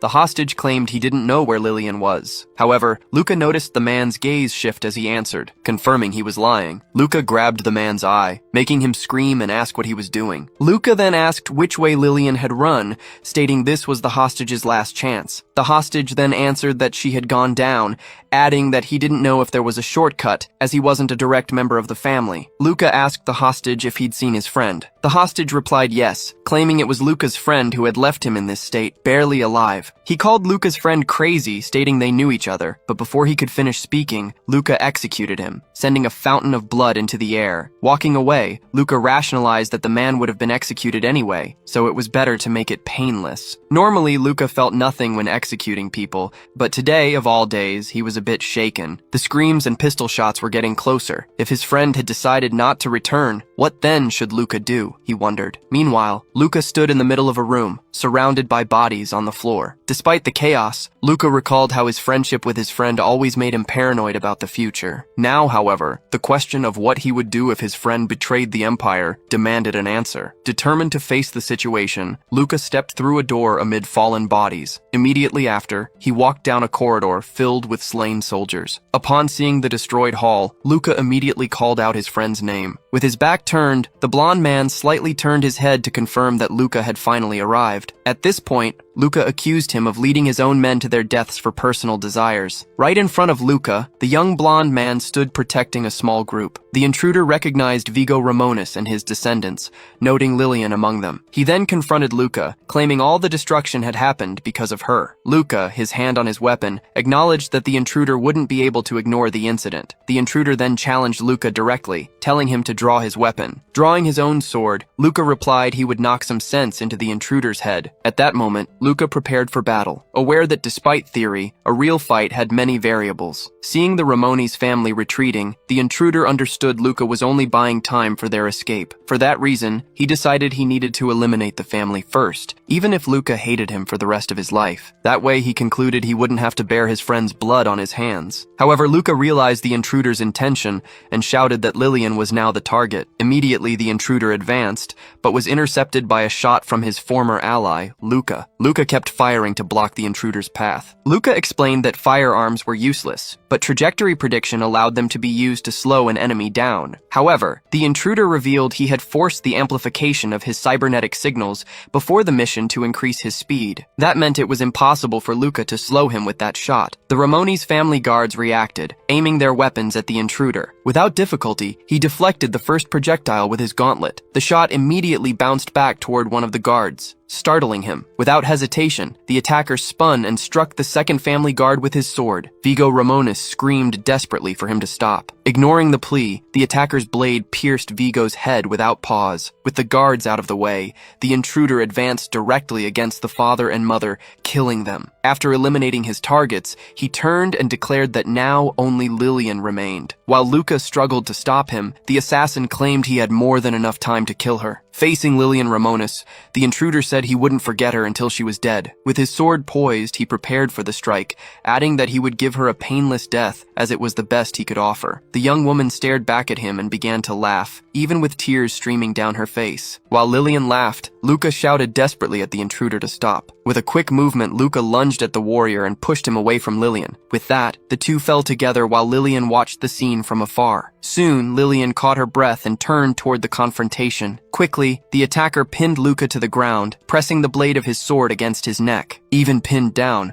Luca asked if the intruder hadn't seen Lillian's face, amused by watching her own family die. Not understanding, Luca heard the intruder's explanation. Lillian was finally free, as she had only been used as a marriage tool. Irritated by the answer, Luca asked him what he was talking about. Then, the intruder stood up, leaving Luca lying on the ground. The intruder then ordered Luca to stop defending Lillian, because in the end, she was nothing but a traitor. With Lillian's help, Luca stood up and revealed that the families had been labeled traitors only as an excuse to kill them. He continued, arguing that if they were truly traitors, their defense wouldn't have been so weak. Considering his own arguments, Luca realized his reasoning wasn't wrong. The fortress invasion had been difficult, but afterward everything seemed far too easy, as the family's forces were very small. Even with the logic presented, the intruder stared at Luca and questioned what importance that held. Luca realized that, at this rate, Ailey would end up dying along with Lillian. Even as Ailey tried to stop her, Lillian revealed that her father was not innocent. He had hidden an arcane relic. Turning to Luca, Lillian revealed that the relic was the real reason for the Empire's attack. With that, she revealed the artifact, explaining that it was thanks to it they were able to operate the fortress. Not understanding, Luca questioned the reason for the revelation, but Lillian claimed to know he didn't truly want to kill her. Next, Lillian stated that Luca simply didn't want Ailey to hate him, which left the warrior without a reaction. Lillian pointed out that Luca's real concern was that Ailey might end up dying at the hands of the Empire. Soon, she proposed an option that could benefit all three, revealing that the relic could activate the teleportation device in the underground fortress. Keeping her eyes fixed on Luca, Lillian asked for help so they could escape the Empire's control. In the end, Lillian extended the relic toward Luca, leaving him to make the decision. Upon hearing about a teleportation device,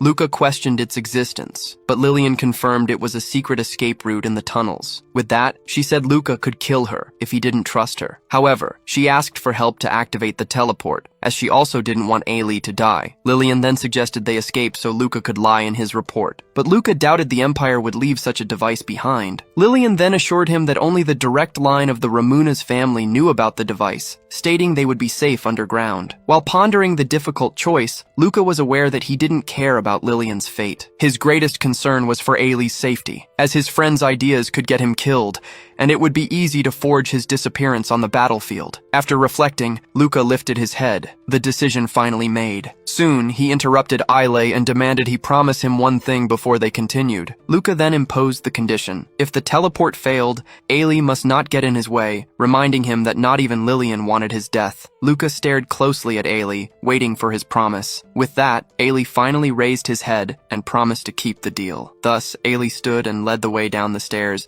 while Luca followed right behind them. While Ailey and Lillian moved ahead, Luca positioned himself at the entrance to ensure their passage. Luca then acknowledged that he had lost, for not only had he failed to stop Ailey, he was now helping the fugitive. As they advanced, Ailey called for Luca to wait, making Luca turn toward him. Lillian then approached and started wiping the blood from Ailey's face before it dried. With that, Luca urged them on, saying they were lucky to still be alive and should just get married already. Holding hands, Lillian apologized to Ailey, saying she never imagined things would reach this point. Ailey reassured her, explaining that she was the one who taught him about the world and changed his way of seeing things. Ailey continued, stating that if it weren't for her, he would have already gone mad, for he finally realized he wasn't strange, just different. Observing the scene, Luca concluded that it was Lillian who put those ideas into Ailey's head. Luca understood that such thinking could spread and bring down the Empire, opening the way for an enemy invasion. Determined not to allow the nation's ruin, Luca decided he must eliminate any danger with his own hands,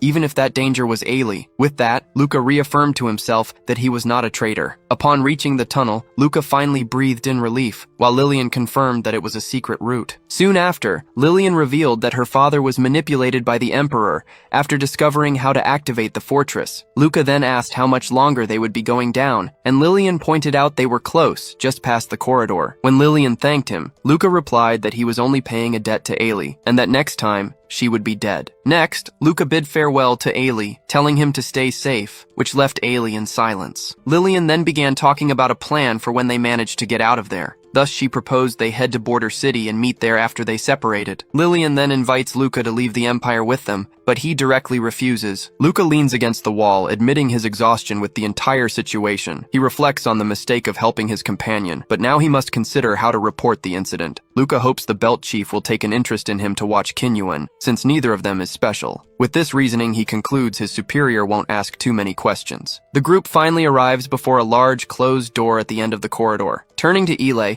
Luca warns him to be ready in case the device isn't there. Ile understands that if the teleportation device isn't present, it will be the end for them. As soon as the panel is activated, a strange sensation runs through Luca's body. Immediately, Luca's gaze sharpens as he tries to identify the source of that feeling. With the door opening, he concludes that the answer to what he feels is right ahead. He then closes his eyes, blocking his senses to focus entirely on the sensation. Luca detects a strong scent of fresh blood, oil, and iron coming from inside the room. Realizing there's no human presence, his eyes widen at what lies ahead. 4 Imperial guards in full armor, standing in the room, waiting for them. Faced with the scene, Luca understands their situation has reached a dead end. He knows he would already be at risk against a single guard, but now he must confront 4. The worst possibility is Lillian being captured alive, as she wouldn't withstand torture and would reveal everything. Luca realizes his dream of helping Ile have the life he always wanted was nothing but an illusion. He understands the only way out is to kill Lillian now to avoid suspicion, but attacking the Imperial guards would be a fatal mistake. Luca notices the soldiers watching them, knowing that hesitation would only raise more suspicion.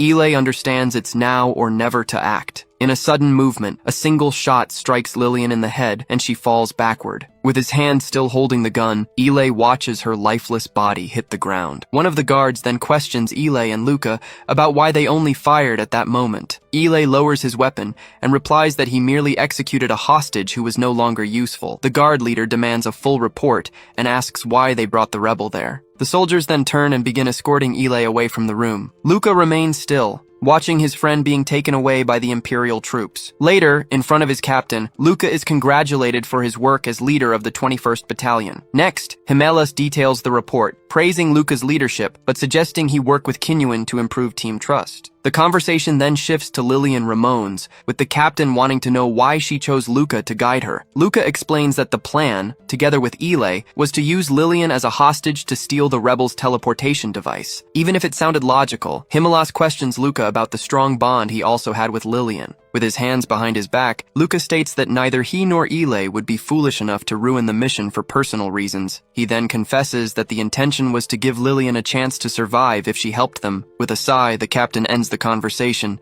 dismissing Luca so he can rest. As Luca turns to leave, he is called again by his superior. Himelas then reveals that the Ramones family destroyed Ile's battalion with surprising efficiency. Seeing Luca's reaction, the captain clarifies that this information was already in the report and that the troops were caught off guard. After a moment, Luca replies that if he were in Ile's place, he would have anticipated the elimination of his own battalion, as he considers himself the best in the group. Hearing Luca's reply, Himelas smiles and says he will set great expectations for him. Aboard a fast train, the journey toward the capital continued under a starry sky. Inside the carriage, Luca fell asleep, reflecting on the exhausting days of the mission. His thoughts drifted to Ile, Lillian, and the border city, the place Lillian had dreamed of reaching. Soon, the image of Lillian's death resurfaced, executed by Ile, the man she had considered her hero. At that moment, Luca concluded that his own presence had forced Ile's hand, preventing Ile from fleeing with Lillian. Even while mourning for them, Luca clung to the fact that he had achieved his goal by saving Ile. Back in the capital, Luca and Ile were placed in recovery capsules to rest. As recognition, they were the only two among all the guards in training to receive the 7th ranked Crossed Sword medal. Later, on a terrace overlooking the city, Luca met Ile and questioned the irony of receiving a Medal of Honor. Luca then admitted he had not expected Lillian's death,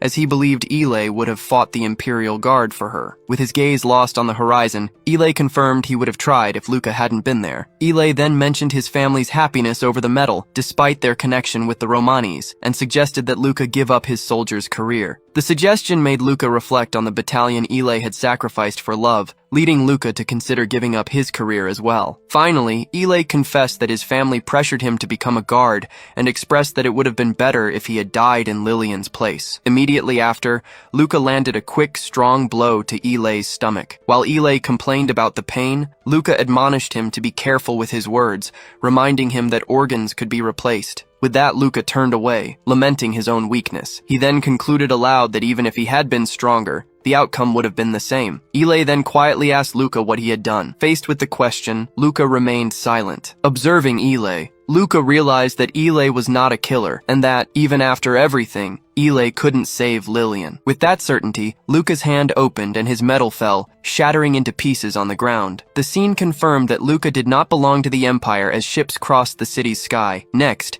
Ile announced that he would go home for a few months, as it had been 4 years since he last returned. Before they parted, Luca asked about Lillian's escape. Ile revealed that she had been running away from an arranged marriage for money. Ile then detailed that the condition for the family's money was that Lillian would be raised as the deceased wife of the groom, unable to choose anything for herself. The revelation shocked Luca, who finally understood the abuse Lillian had suffered since birth, while Ile confirmed that Claude was the only one who had treated her with kindness. Luca finally understood that Commander Claude had been trying to introduce him to Lillian. Immediately after, Ile burst into laughter laughter. Amidst his laughter, Ile revealed that he and Lillian had tricked Claude by claiming Luca was the centurion's son, and Ile expressed surprise that Claude had believed it. Ile then explained that the lie stuck because everyone knew how well Himelas treated him, in addition to Ile belonging to the Castoria family. With that, Ile revealed that Claude believed if Luca got Lillian pregnant, she would be free, leaving Luca perplexed by the plan. The conversation made Luca conclude that,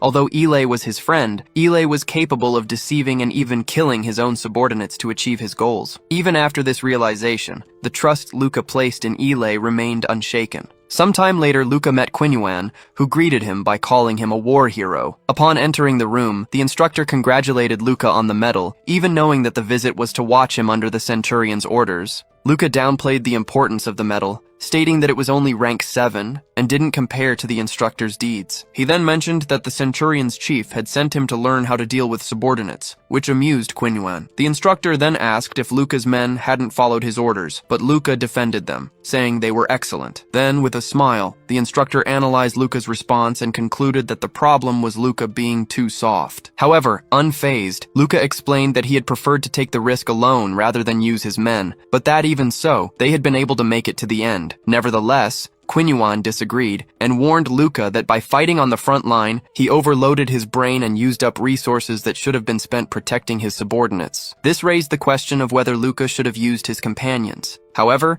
Qinyuan stated that they should have chosen to sacrifice themselves, not been sent to their death. Qinyuan then recalled how Luca had helped Gilda and Gabriel, stating that both would be happy to repay the favor. This seemed obvious to Luca. Qinyuan then advised Luca that it was necessary to build bonds with subordinates, but at the same time maintain emotional distance so as not to hesitate to use them when necessary. Even so, Luca denied that he would do such a thing. This led Qinyuan to say that's why he liked him, calling Luca a good boy. Continuing, Qinyuan revealed his secret to keeping the upper hand in any human relationship. Be loved, but do not love in return. At that moment, Luca asked what to do if his mind could not handle the sacrifice of others because of guilt or conscience. Faced with the question, Qinyuan was direct, advising Luca to get used to it, otherwise he would never be able to stand above others. Soon after, Luca stood up and declared that he would try to be better at sacrificing his men next time. With a satisfied smile, Qinyuan approved Luca's answer, calling him a good boy once again. The next day, Luca waited alone on a transport platform. Under the open sky, he kept his gaze fixed straight ahead. Meanwhile, back in his room,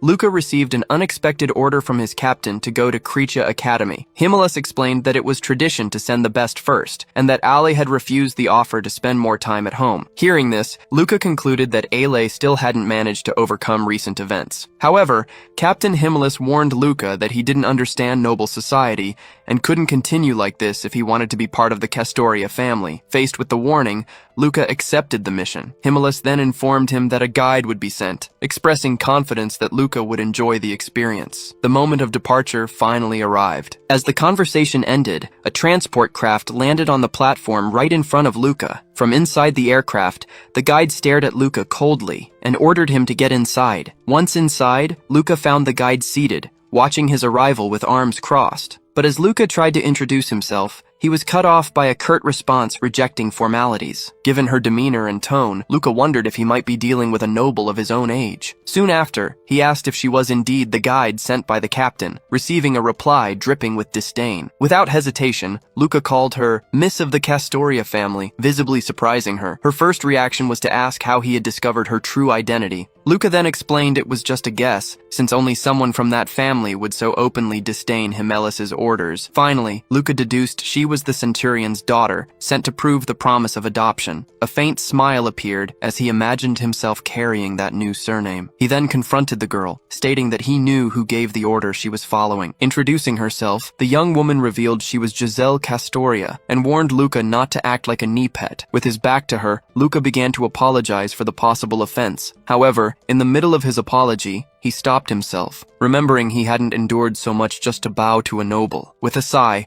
Luca leaned back in his seat and stated that the chief would understand his position. Right after, he proposed that they simply follow orders. Giselle guides, Luca obeys. He then asked if that was fine. Turning her face away, Giselle also leaned back in her seat, remaining silent. Moments later, the craft took off and flew across the sky of the futuristic city. Subsequently, the transport landed on a platform, and both disembarked in silence. Ahead, Giselle ordered Luca to follow her, as she would take him directly to his assigned dormitory. On the way, something caught Luca's attention. An imposing statue stood out along the path. At the base of the monument, an inscription greets Emperor Denocratia, the father of the nation. Looking upward, the newcomer finally realizes where he is. Before him stands Krathia Academy, a place he had only known from the news. Meanwhile, the pair's arrival draws curiosity from a group of students. As they walk, the others notice their uniforms and identify the newcomer as an Imperial Guard. Suddenly, a white-haired student shoves another out of the way. The one shoved falls hard to the ground,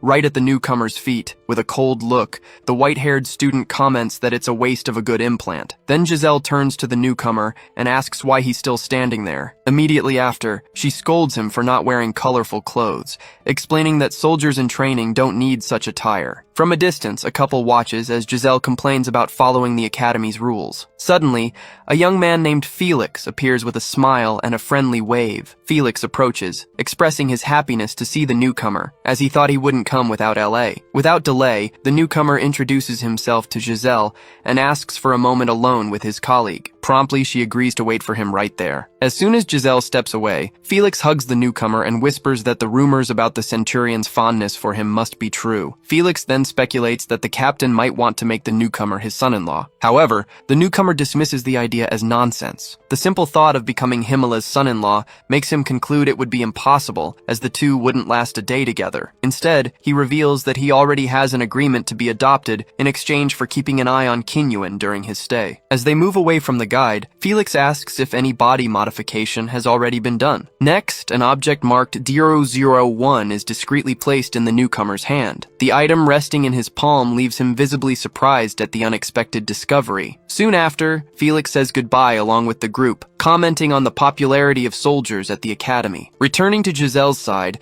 the newcomer concludes that the information obtained will be useful and will make coexistence easier. One of the revelations made was about the dormitory, identified by a symbol engraved on the wall. It was the space reserved for residents of the lower sectors and nobles in financial decline. However, the news does not discourage the newcomer, and his determined gaze remains unchanged in the face of reality. As he moves forward, he reflects that even here, a hierarchy exists, and that it wouldn't be any fun if things were easy. The two then enter the building for a full inspection. Inside the room, a robot presents the accommodations, which the newcomer describes as a true palace. With his hand resting on the table, he questions if this place truly houses commoners and bankrupt nobles. Finally, he throws himself into a chair, fully aware that he is in the best academy in the empire. Standing before him, Giselle informs him that this will be his lodging. Soon after, she shares her personal number for emergencies, prompting him to question her apparent hostility. Her answer, stating she is just following orders, leads him to conclude that she takes responsibility for her role. As he watches her walk away, he comments that he will probably never call, to which she replies that this is to be expected. Before leaving, she pauses and offers one last direct piece of advice. The warning is to avoid getting involved with the leader of the dormitories, which immediately sparks his curiosity. Giselle then reveals that the girl is the most troubled in the entire academy,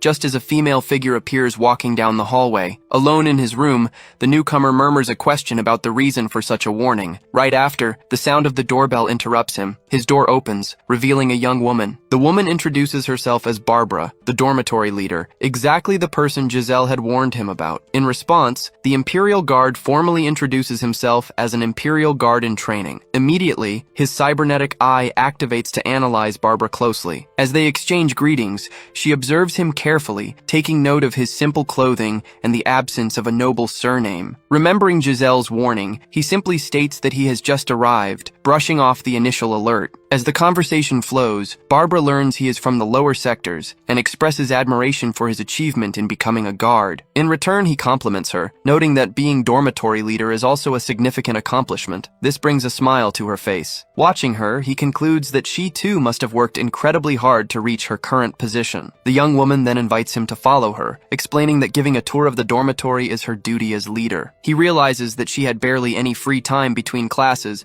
and her bath to come meet him. Watching her walk walk away, he recognizes her as someone highly efficient with her time. Later, at the imposing main building of the academy, he and Giselle become the center of attention in the main hall. They attract everyone's gaze. With a sharp look, Giselle silently studies her companion for a moment. She then informs him that, under her father's orders, they will be attending classes together for an entire week. Just then, a familiar voice calls out for Giselle. He turns to see Barbara approaching, offering Giselle a casual greeting. Without hesitation, the noble sharply orders Barbara to leave immediately. Shrinking back slightly, the dormitory leader replies that she only meant to say hello. Giselle turns away, firmly reinforcing that she has nothing to say to her. Giselle then hurries him along, reminding him that he cannot be late for his first class. Even as he is led away, he glances back at Barbara. Standing all alone, her withdrawn posture stands in stark contrast to the confident image of a dormitory leader. Facing forward again, he leaves the scene behind with a serious expression. When he asks about their strained relationship, Giselle simply replies that they entered the academy at the same time. Still confused, he recalls Giselle's earlier warning about Barbara as they walk down the hallway. Deciding to ignore the rumors for now, he refocuses on his ultimate goal of becoming a noble within the next 2 months. Later, while sitting on a hallway bench waiting for classes to begin,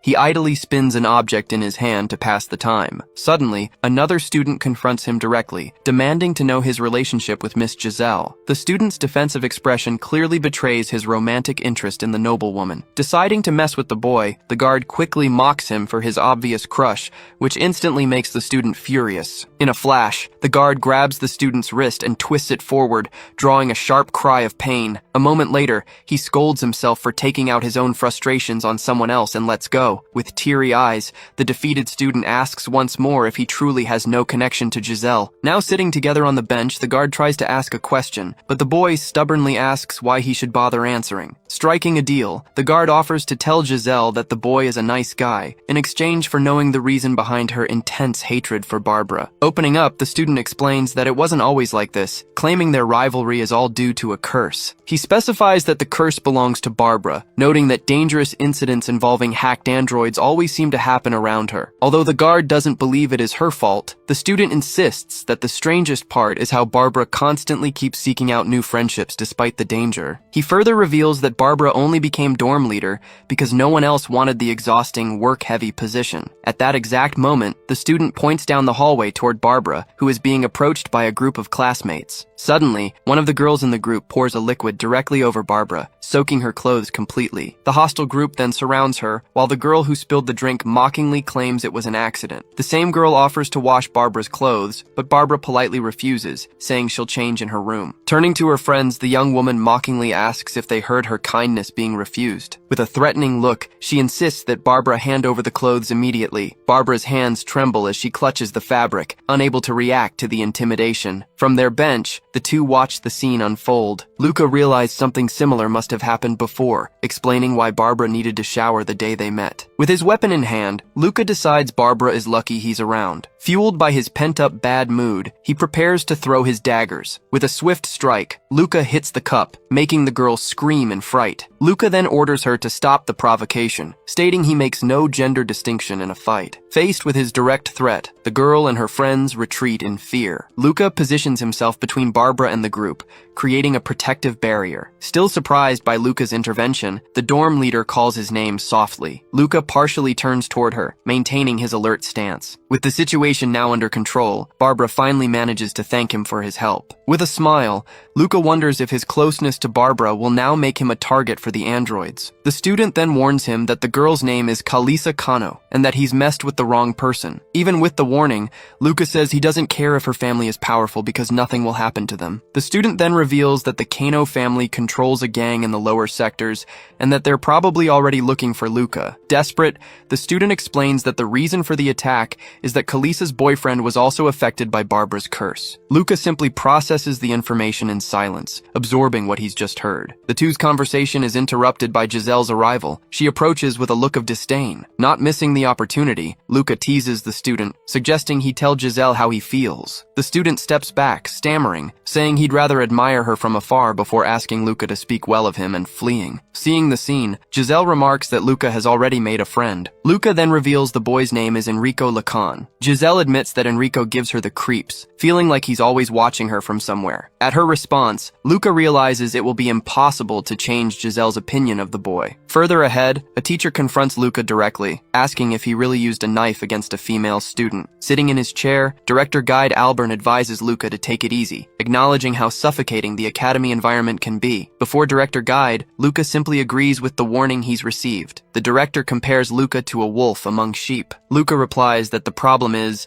the sheep don't act like they're going to be bitten. Guide explains that although the students may look like sheep, among them are monsters in sheep's clothing. The director adds to the warning, stating that these monsters are even more frightening than wolves. Returning Luca's weapon, Guide advises him to be careful, and Luca promises to remember the warning. As Luca walks away, he reflects that his real interest is not in the academy's monsters. His main focus is to uncover the truth about the witch's curse. The scene then shifts to a forest at night. Walking alone along the trail behind the gym, Luca prepares for what's to come. Aware that news about Barbara has already spread, he expects the curse's robots to come after him soon. His steps halt as he senses a presence approaching in the darkness of the forest. An unfamiliar voice questions Luca, asking if he is the newly arrived soldier named Luca. Moments later, a man steps in front of him, remarking that Luca was found by some low-level thug. Then the man and his companions inform Luca that Kalisa's actions are regarded as a rule of the Kano family. With a mocking smile, the thug provoked Luca, reminding him he was just an imperial guard in training. Surrounded by the aggressors, Luca showed complete disinterest in the threat, asking if they truly thought they could beat him. Even so, the group's leader offered Luca a chance to apologize, but Luca responded with a counter-threat, warning them they could still leave with their organs intact. Unfazed, the thug prepared for the attack with a defiant expression. The attacker lunged with a powerful punch,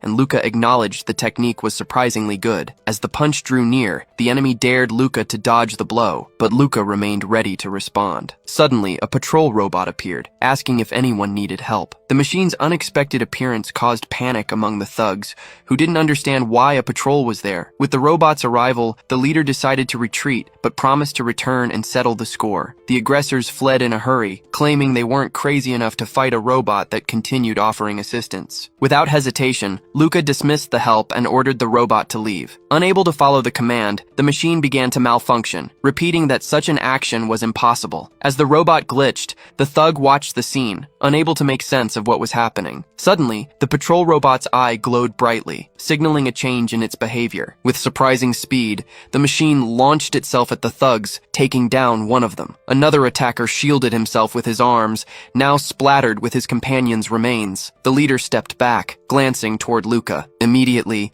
the robot prepared for another attack, leaping toward its next target. The thug's expression twisted as the strike drew near. At the last moment, Luca intercepted with a powerful kick, sending the robot flying and stopping the assault. Shaken and on the ground, the thug shouted that Barbara's curse was real. Luca simply looked down at the thug, stating that an academy student shouldn't believe in curses. Immediately after, the machine charged directly toward Luca. Watching the robot, Luca realized it was operating at maximum output. From this, Luca concluded that the system had calculated it would need all its power for the fight. As the robot recovered, Luca understood that this wasn't just a simple mechanical malfunction. In fact, Luca realized the machine was being controlled by someone like a puppet. With a smile on his face, Luca prepared to finally have some fun with the fight about to begin. Next, Luca dodged to the side, avoiding a strike for a moment. At that moment, Luca noticed that the android's movement was clean despite being awkward, and wondered if the machine was running an advanced combat program. Even while facing multiple opponents, Luca found the challenge far too easy, and knew he needed something that would truly test him. Thus, Luca advanced and delivered a direct kick to the chest of one of the androids. During the fight, Luca identified a peculiarity in this opponent that set it apart from standard models. Faced with the threat, Luca simply taunted it, telling it to surpass his expectations and attack with everything it had. Then, Luca leaped onto the opponent's shoulders, stating that this wouldn't work like that. Using the momentum, Luca finished the android with a decisive blow, questioning how the machine expected to improve while getting distracted. With the opponent destroyed on the ground, a retreat request message emitted from its wreckage before it shut down. Seeing the last enemy fall, Luca lamented that the fight ended too soon. as it wasn't nearly enough for him. With the fight over, the group's leader quickly left the forest. Already far away, Luca simply commented that it was a pity. Then, security drones appeared in the sky, illuminating Luca's position with spotlights. Sometime later, Luca sat alone outside one of the academy buildings. After the incident, the security battalion requested Luca's cooperation to begin an investigation. In the interrogation room,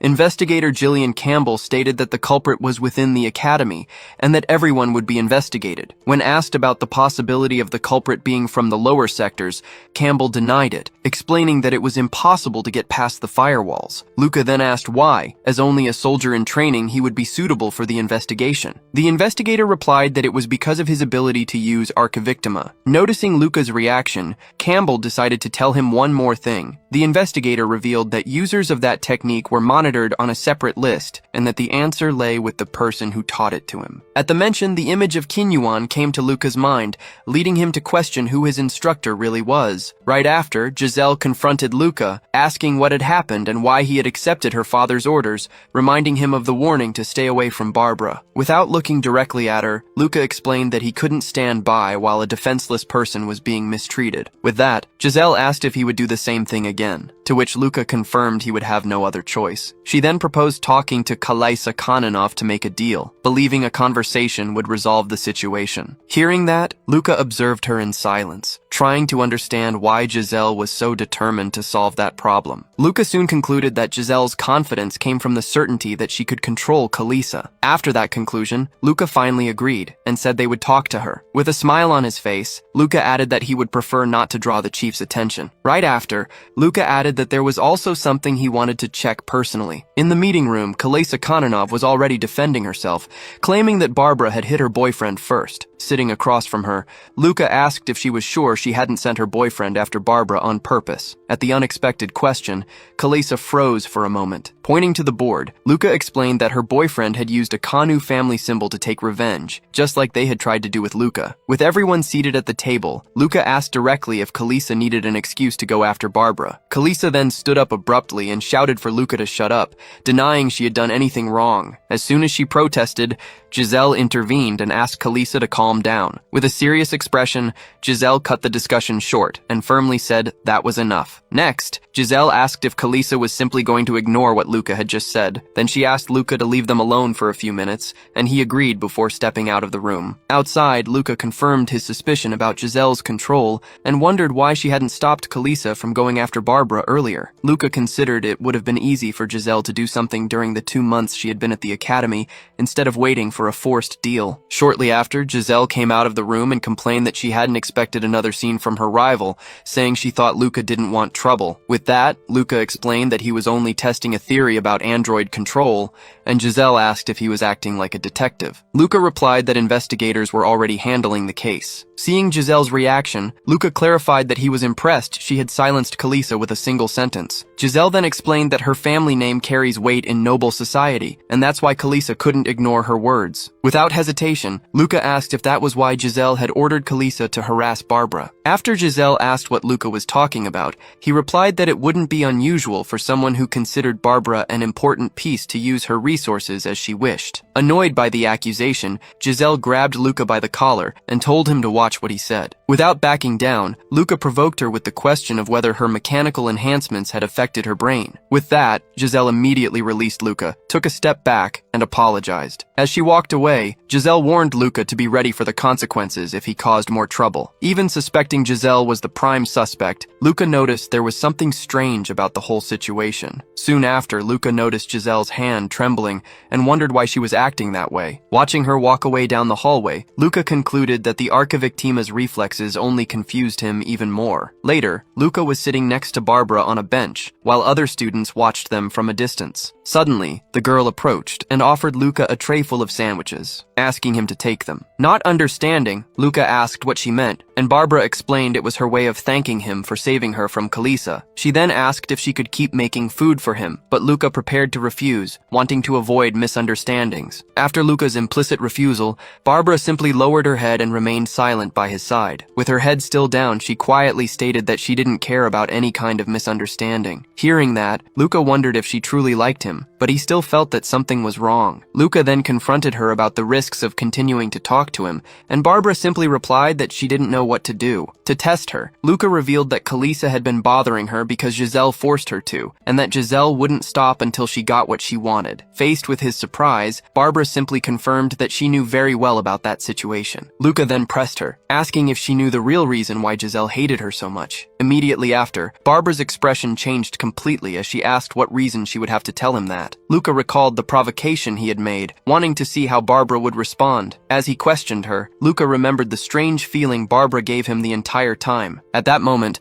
the words of director Gid echoed in his mind, warning him about a wolf in sheep's clothing. From Barbara's reaction, Luca understood that the wolf in sheep's clothing was none other than Barbara herself. Back in his room, Luca reported through a communicator that he had met Kalisa's boyfriend. Through the hologram, investigator Campbell confirmed that Kalisa had purposely sent her ex-boyfriend after Barbara, praising Luca's judgment. With that confirmation, Luca understood that Kalisa had staged the situation just to have an excuse. When Luca asked if Campbell would use his authority to investigate a suspect, the investigator replied that it would be risky, as this was already the 6th case and someone had died. Given that, Campbell stated that his only intention was to catch the culprit who thought they could get away with it. Luca then suggested investigating Barbara, but Campbell dismissed the possibility, claiming it was impossible for a student from the lower sectors to control androids. Luca quickly countered that the same logic didn't apply to nobles, and Campbell agreed, explaining that they could interfere with android production. Before ending the call, Campbell mentioned he had one more piece of information that might help. The investigator then revealed that Barbara was sponsored by the Castoria family, leaving Luca in silence. After ending the communication, Luca admitted the information was useful and that he needed to think more about it. He reflected that the pieces of the puzzle seemed to fit, but something was still missing. Frustrated with the lack of progress, Luca decided he would try speaking directly with Giselle to get answers. Soon after, Luca moved to put his new plan into action. Observing a training field, he remembered what Alay had said about nobles needing to prove their worth to avoid being discarded. Next, Luca found Giselle in a workshop, noticing that she also had a very hard-working side. Luca then remembered how different and more hostile Giselle had been when they first met. As soon as she noticed his presence, Giselle asked him why he was there. Upon hearing that Luca just wanted to see her, Giselle spat out the water she was drinking. Giselle quickly told Luca to cut the jokes and say what he really wanted, as she was busy. Luca then asked her to stop lying, and when questioned, revealed that he had been officially invited to assist in the investigation. Unfazed, Giselle simply reminded Luca of her position as the daughter of the Centurion chief. Luca then revealed that he knew her family sponsored Barbara, and asked if that was the reason Giselle wanted her out of the academy. With that, Giselle explained that she hated Barbara because of the curse, but when Luca confronted her about their friendship, Giselle tried to end the conversation. Luca stated that the security officers viewed the android incident as a clear case of malicious intent. Luca then pointed to Giselle as the prime suspect, which made her protest and claim that she had also been one of the victims. Unshaken, Luca replied that it was a common tactic for culprits to pose as victims, and that Giselle had all the tools for the crime. Seeing her reaction, Luca told Giselle to calm down and clarified that he wasn't directly suspecting her. Luca then asked her to tell him everything she knew, hoping to gain some insight. Just then, Barbara appeared in the hallway. She greeted him, explaining she had been looking for him and was worried when she couldn't find him in his usual spot. Luca immediately wondered how Barbara had located him, certain no one had been following him. He soon noticed her expression wasn't troubled at all. He then wondered how she had managed to stop him from getting the information in just 10 minutes. With that, he told Barbara to wipe that smile off her face as it was bothering him. Faced with the accusation, Barbara questioned his words. She then tried to justify herself, claiming she liked him for saving her from Kalisa. Before Barbara could continue talking about a misunderstanding, Luca hurled a chair, which shattered upon impact. Seeing the scene, Giselle asked Luca what he was doing. With a dark expression, Luca replied that until that moment, he had only wanted to kill time, but he was already tired of it. He then turned to Barbara, accusing her of making a fool out of him. Behind the debris, the woman remained crouched, calling out, "Barbara." In response, Luca's expression changed completely. He stated that Barbara had no idea what he was talking about. His gaze then swept around the room, leaving Giselle frozen for a moment. Luca then walked past Giselle and continued down the hallway. Turning to Luca, Giselle Giselle said she would leave the food there for him to enjoy later. She then turned and began to walk away, while Luca simply watched. Before Giselle could leave, Barbara came up from behind and grabbed her by the shoulder. With a smile, Barbara hugged Giselle and said it was good to see her again. Whispering something in Giselle's ear, Barbara let out a laugh. Before leaving, Barbara said goodbye, promising to see them around. As soon as Barbara left, Luca and Giselle were left alone in silence amidst the ruined room. Immediately, Giselle fell to her knees on the floor, while Luca remained standing beside her. Witnessing the scene, a sigh of realization escaped Luca. It proved everything, revealing the true culprit, the relationship between them, and the innocent party in the case. Approaching Giselle, Luca simply called her name, but she asked him not to ask anything else. Giselle then advised Luca to simply enjoy his time at the academy normally until the day he left. Amidst the wreckage around them, Giselle ended the conversation with a plea for him to stop. A call from Luca to Giselle then appeared on a holographic screen, but it went unanswered. Meanwhile, Luca recalled having reported the situation to the chief centurion, as Giselle had begun avoiding him after the incident. Even after the report, however, Himelas responded in an unexpected way, leaving the case entirely in Luca's hands to handle as he saw fit. This decision seemed strange, however, as the Imperial Guards could resolve everything quickly, especially with Giselle herself involved. Despite being only a guard in training, Luca felt the immense weight of his responsibility. His duty to follow higher orders thus set him on a path of great pressure. Luca accepted the mission, fully aware of the high expectations placed upon him. In the present, the call was declined, and Luca reacted upon seeing the connection rejected. At that moment, suspicion fell on Barbara, but logic indicated it would be impossible for a student from the lower sectors to control the Academy's androids. Soon, the conversation revealed that nobles could interfere with androids, suggesting that Kalisa had used Barbara to locate and attack Giselle. While searching for another way to contact Giselle, Luca was surprised by a call from Enrico. Excited, Enrico ran toward Luca and asked if he had spoken well of him to Giselle. With a smile, Luca confirmed that he had, taking advantage of the opportunity that had presented itself. Shortly after, Giselle was clear with Enrico about her feelings. In their meeting, she told him she wasn't interested and admitted that his presence made her uncomfortable. Giselle then asked Enrico to stop following her, leaving him in tears with a bouquet of flowers in his hand. Luca simply watched Enrico run away from the place. After using Enrico for his own purposes, Luca promised himself that one day he would help him. With a new plan in mind, Luca then left his hiding spot. Soon after, Luca called out to Giselle Castoria, which made her confirm that she knew he was there. When Giselle threatened to report his behavior to her father, Luca interrupted her, saying it would do no good. He then revealed that he had already informed Tamilas about her involvement in the situation. Giselle indignantly questioned Luca, but he coldly replied that he had no reason to warn her. The answer made Giselle step back, completely unsettled by the news. She lamented that her reputation and position in the family had been ruined in seconds. Overcome with anger, Giselle grabbed Luca by the collar and yelled that it was all his fault for showing up. Calmly, Luca held her and offered help in exchange for the truth, but Giselle scoffed at the offer from a mere guard in training. To surprise her, Luca then asked what she would do if she knew that he would soon be part of the Castoria family. Faced with Giselle's surprise, Luca asked if she never thought it strange that someone like her was assigned as his guide at the academy. With that, he revealed himself to be a generational genius with a Medal of Honor, as well as having the support of the chief centurion. Luca then promised to help her regardless of the problems, leading Giselle to question the truth of that offer. Thus, Luca explained that by solving the case, his chances of receiving more support from the chief centurion would increase, allowing them both to grow together. With that, Giselle came closer and finally admitted that she was the one controlling the androids and who created Barbara's curse. Both sat down as Giselle began to tell the story. The narrative began by revealing that Barbara was not just an acquaintance, but someone Giselle trusted. It all began 3 years ago,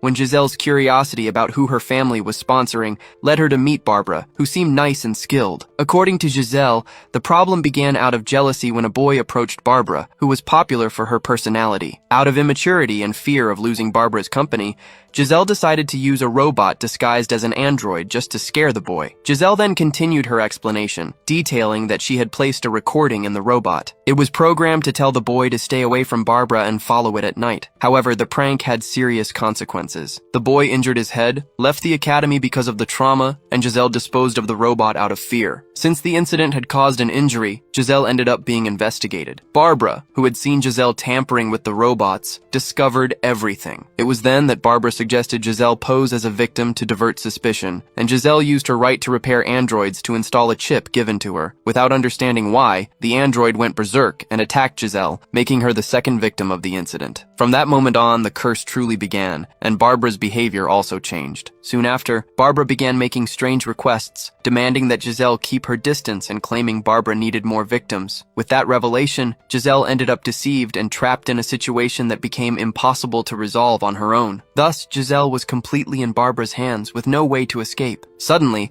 a visual interference appeared with the image of Barbara, who repeatedly asked if Giselle had told their secret to a boy. Barbara's voice called Giselle a traitor, making her react in pain. The big question was how Barbara managed to hack into Giselle's personal device, which should have had maximum security. As a strange noise intensified, it became clear that the sound wasn't coming from Giselle's device, and that they needed to get out of there immediately. The mechanical sound turned out to be from a nearby attack device activating. A shot was suddenly fired, hitting Luca squarely and throwing them both back from the impact. Hidden behind a pillar, Luca tried to catch his breath after the surprise attack. Luca then moved toward the young woman, who remained unconscious on the ground. Tearing off a piece of his shirt, he quickly tied it around his wound to stop the bleeding. The shot had come from an attack drone, and Luca knew a direct confrontation would only worsen his injury. To make matters worse, the only weapon Luca was carrying was a pocket knife. The silence of the area suggested no one else had noticed the incident. Suddenly, his expression hardened, revealing his resolve to retaliate directly against Barbara. Soon, Luca realized that Giselle had woken up. She asked if the shot hurt, and Luca, with a grimace, confirmed that it certainly did. Just then, a burst of gunfire erupted, forcing them to scramble for cover behind a pillar. Hidden, Luca lamented not knowing the drone's exact location to counterattack. However, a new idea suddenly struck him. He called out to Giselle, who answered immediately, and then asked her for a mirror. In the mirror's reflection, the attack drone finally revealed itself. As soon as Luca spotted it, he hurled his knife toward the target. On impact,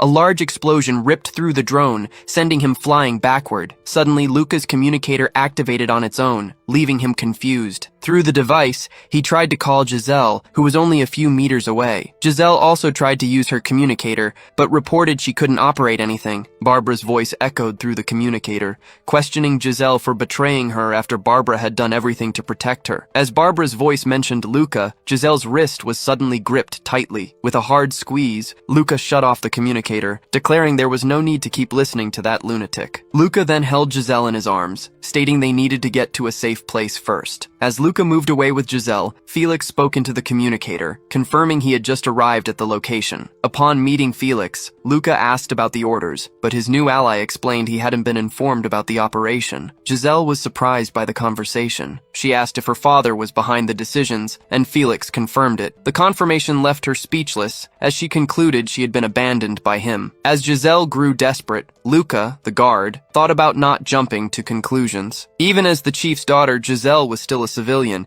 and special treatment could jeopardize the mission. Turning to Felix, the conversation continued while Giselle, the noblewoman, remained silent. Felix pointed to Luca's arm and asked if it hurt, but Luca downplayed the injury. With a smile, Felix concluded that if the wound wasn't a problem, they could keep going. He then asked if Luca could move at standard speed, and Luca replied there was no reason to worry. As soon as Felix reported his location through the communicator, stating he was with both of them, an unexpected shot struck him, tearing off his mechanical arm on impact. Quickly, they scrambled for cover to avoid another shot. With his weapon in hand, Luca realized the shots came from very close by, but he couldn't detect any presence. The situation felt strange, as if the royal guards themselves had fired. Felix questioned Barbara's ability. Suddenly, an unfamiliar voice spoke up, proposing a conversation. Luca was surprised to recognize the shooter. The voice continued, revealing that if the shooter had aimed at Felix's head, he might not have survived the attack. Luca asked him if he had any idea who he was talking to. The shooter replied that he knew they were just guards in training, and having no time to waste, he would get straight to the point. The order was clear and direct. He wanted them to hand over Giselle Castoria. Luca understood this as a ransom kidnapping, but the attacker explained that his princess wanted the woman. The threat becomes personal, and the mention of Giselle makes Luca realize that Felix has been attacked again. Giselle looks at Luca, completely paralyzed by the assault. The scene before him leaves Luca frozen in surprise. The shooter, cloaked in camouflage, lifts Felix by the neck, incapacitating him in midair. Soon the adversary fully emerges, wearing a combat suit that completely conceals his identity. Luca then notices a targeting system focused on the path ahead, emanating from the enemy. The enemy's fully camouflaged combat suit had made him undetectable until now. Facing the immediate threat, Giselle grips Luca's hand firmly, acutely aware of the danger. Luca then steps in front of Giselle, telling her he'll buy her time and instructing her to run as fast as she can on his signal. Giselle tries to protest the escape plan. However, with no time to argue, Luca holds her firmly and orders her to follow his instructions. After a quick countdown, they both prepare to act at the precise moment. At Luca's signal,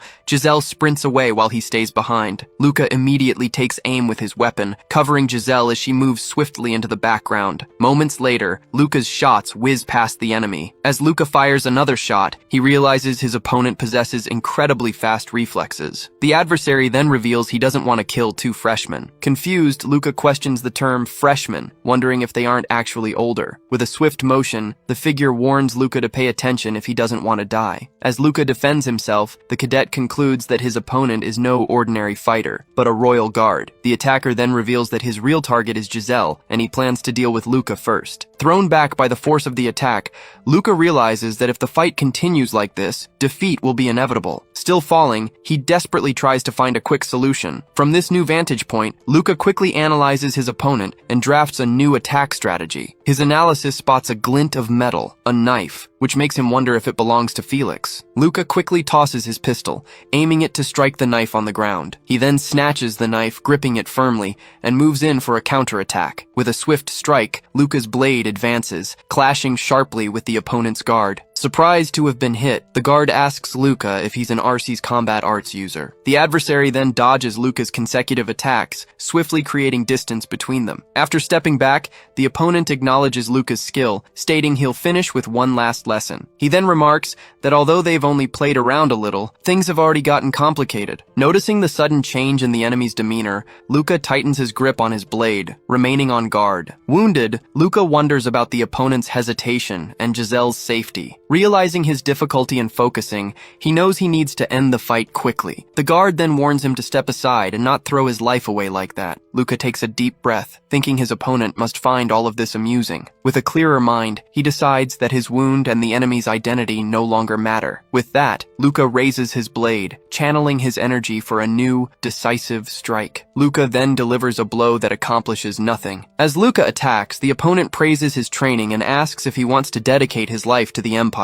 The attacker then looks Luca in the eye and asks if he truly thinks he can't be killed. Luca responds, "The Empire is one thing." Blocking another strike with his blade, which he had planted in the ground, Luca adds, "Your attitude, however, is another matter entirely, and it's starting to annoy me." Hearing this, the adversary begins to laugh. The adversary remarks, "Such a rebellious spirit is not well regarded in the Empire." He then introduces himself as Rick Kaiser, a Republican. With blood dripping, Luca asks, "Are you a traitor?" Rick, however, suggests, "Resistance fighters is a more appropriate term." Luca then smirks and says, "You're barking too much." Rick replies, "This is far more than a bark." With that, Rick begins to float in the air, surrounded by his energy. He then charges forward at high speed, attacking Luca. Luca, using his bare hands, manages to intercept Rick's advance. From the force of the impact, Luca's armored hand begins to shatter. In a renewed charge, Rick attacks again, destroying Luca's other arm. Rick manages to grab Luca by the neck, saying, "This is your last chance to beg for your life." Despite being immobilized, Luca flashes a defiant smile. With that, Rick lifts Luca into the air with a single hand. Even in such a critical moment, Luca defiantly speaks his mind. After hearing him out, Rick says, "If you survive, give my regards to Kinyuan." The last thing Luca registers is the sickening sound of his own neck breaking. The scene then shifts to the Imperial Capital Army Hospital. Inside, Felix wakes up in a bed, calling for Luca and complaining of pain. Sitting beside Felix, Luca replies, "Of course it's going to hurt if you try to talk, especially with your neck." Luca explains that Felix's brain was severely damaged because his neck was broken for too long, yet he considers Felix lucky. Luca then recalls that Giselle arrived with 4 other guards, and without her quick action, he too would have been in critical condition. Himelis then approaches, asking Luca to remain calm and not get up. Himelis then sits beside the bed to hear his subordinates report. Luca reports that Felix fulfilled his duty and fought to the very very end. He then prepares to give the full account of events. After recounting the fight, Luca concludes his report, saying, "That's all." Himmler then reveals that Rick Kaiser's real name is Rick Silva, one of the Empire's most wanted criminals. Surprised, Luca hears Himmler explain that not all criminals are made public, especially when corruption is involved. Luca then asks, "What do you mean by corruption in a supposedly perfect empire?" Realizing that Rick was not the only traitor, Himmler decides to tell Luca all the details of the mission. He reveals Operation Juliet, a 5-year plan to get close to the leadership of the anti-empire group known as Nemesis. While Himmler explains that Nemesis is too organized for conventional methods, Luca asks, "Did the operation fail because I didn't capture Rick?" Even without fully understanding, Luca hears Himmler reveal that the plan succeeded because they managed to infiltrate allies into the very heart of Nemesis. Soon after, Luca learns that Barbara is their ally, recruited by the group as a hacker. Hearing that Barbara had been preparing for this for a long time to get their attention, Luca clenches his fist in silence. With that, Luca concludes that all the sacrifices, from Felix's damaged brain to the abuse Giselle suffered, were nothing but disposable pieces. When Luca asks if Giselle knows, Himmler says no and insists it's better she remains unaware. Himmler then asks Luca if he knows why he's telling him all of this. With the word disposable echoing in his mind, Luca wonders if he too will be discarded in such a miserable way without having achieved anything. As a digital panel appears in front of Luca, he is ordered to read and sign the document. The young man remains silent for a moment. Himmler then welcomes him to the Castoria family, while the panel reveals it to be an adoption declaration in his name. In the hospital room, Luca sits by the bed while Felix remains unconscious. Nearby, the used treatment needles lay dirty. Some time ago, Himmler had explained that the documents would take time to be validated. A new implant had been installed in Luca's spine,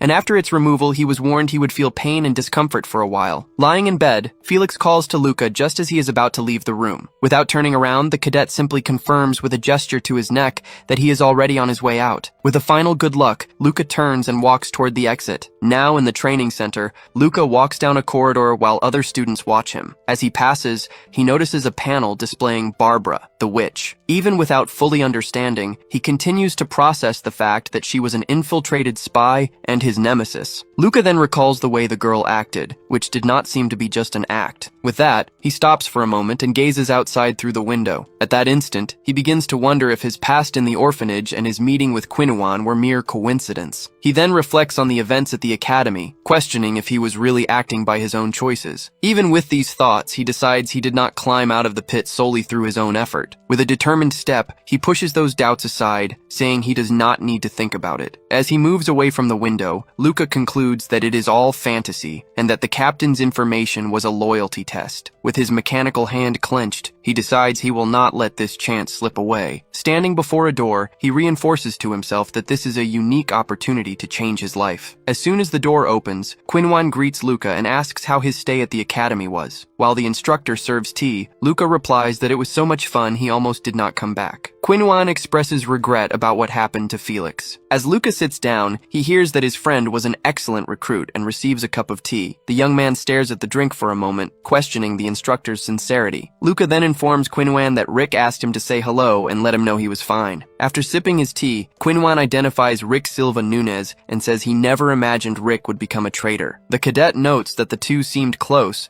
and Quinuan confirms they were colleagues, praising Rick's reflexes. When asked, Quinuan states that he would never have contact with a terrorist. Luca concludes he cannot report this to the captain. He explains that since it was something that could put his life at risk, he decided to speak to Quinuan first. With that, the instructor asks Luca why he cares so much about Rick. Without answering directly, Luca asks what the Archie's combat arts are. Quinuan then wants to know the reason for Luca's curiosity. Next, Luca reveals that the Empire keeps a separate list for users of the technique, and that this was why Rick let him live. The instructor remains silent for a moment, sipping his tea. Soon, Quinuan praises Luca for being clever and calls him Luca Castoria. Quinuan approaches and says the cadet knows too much for someone of his background. The young man replies that he understands perfectly well what that means. With that, the instructor begins explaining that 200 years ago, there was the first rebellion in the Empire's history. The rebellion was led by an immigrant advisor named Noel Muliska, who contributed combat strategies to the Empire. Judging direct confrontation impossible, Noel decided to face the Empire using using intelligence. Thus, the Archi-Victima technique was born from this strategy. Quinhuan then corrects the name to Archi's combat arts. Hearing the story, Luca processed the fact that the technique he learned originated from a traitor. Quinhuan concluded that with this skill, Noel and his allies managed to resist the Empire, continuing to select people suitable for its use. Luca then recognized that the technique was indeed useful in combat, especially when no other options were available. Luca then deduced that the style was created for fighters who needed an adaptable method, as they weren't soldiers, and Quinhuan confirmed his analysis. The instructor continued, revealing that even during a large-scale Imperial operation, Noel and his allies managed to escape alive. Thus, they spread throughout all Imperial territories, recruiting disposable soldiers and attacking outposts. This way, it didn't matter if they were caught, as they only needed to cut off the tail to ensure the main group's escape. Luca stated he could imagine it, since without distinctive combat gear, the traitors would have no trouble blending in with civilians. Even without such gear, they could still fight using Archi's combat arts and escape easily if caught. At that moment,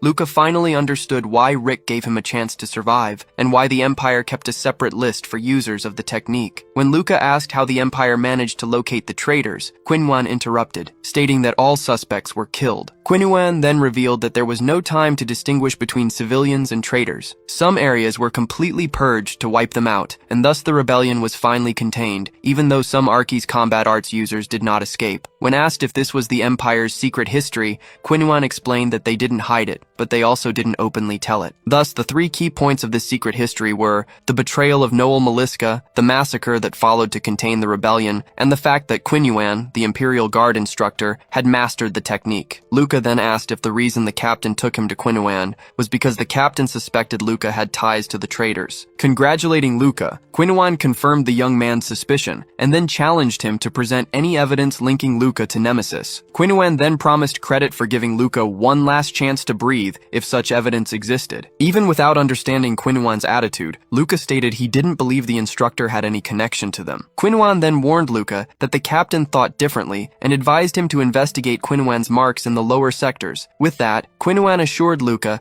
that it would definitely help. Luca then began to question how much the captain already knew when sending him to speak with Quinhuan. As Luca prepared to leave, he stated that he would report what he heard to the Centurion captain. As the door opened, Quinhuan bid the young man farewell. Luca then walked alone across a walkway at sunset. The scene pulled back, revealing the vast Imperial city at dusk. Luca then stopped at the edge of a building, gazing at the horizon. With a frustrated look, Luca concluded that they seemed to be merely mocking his situation. He saw himself as nothing more than a chess piece in the struggle between the two, questioning whether he would survive in the middle of the crossfire. With that, Luca admitted it was becoming harder and harder to read Quinhuan, and that he wanted to find out who Quinhuan really was. After unsuccessfully searching for information about Noel Maliska, Luca decided he couldn't keep sinking like this. He concluded that his only option was to follow Quinhuan's advice. Next, Luca decided to search for traces of Quinhuan in the lower sectors of the city. Thus, Luca recalled Himelas's order to watch Quinhuan, a suspected traitor who continued to act freely. That's why Quinhuan, the suspect,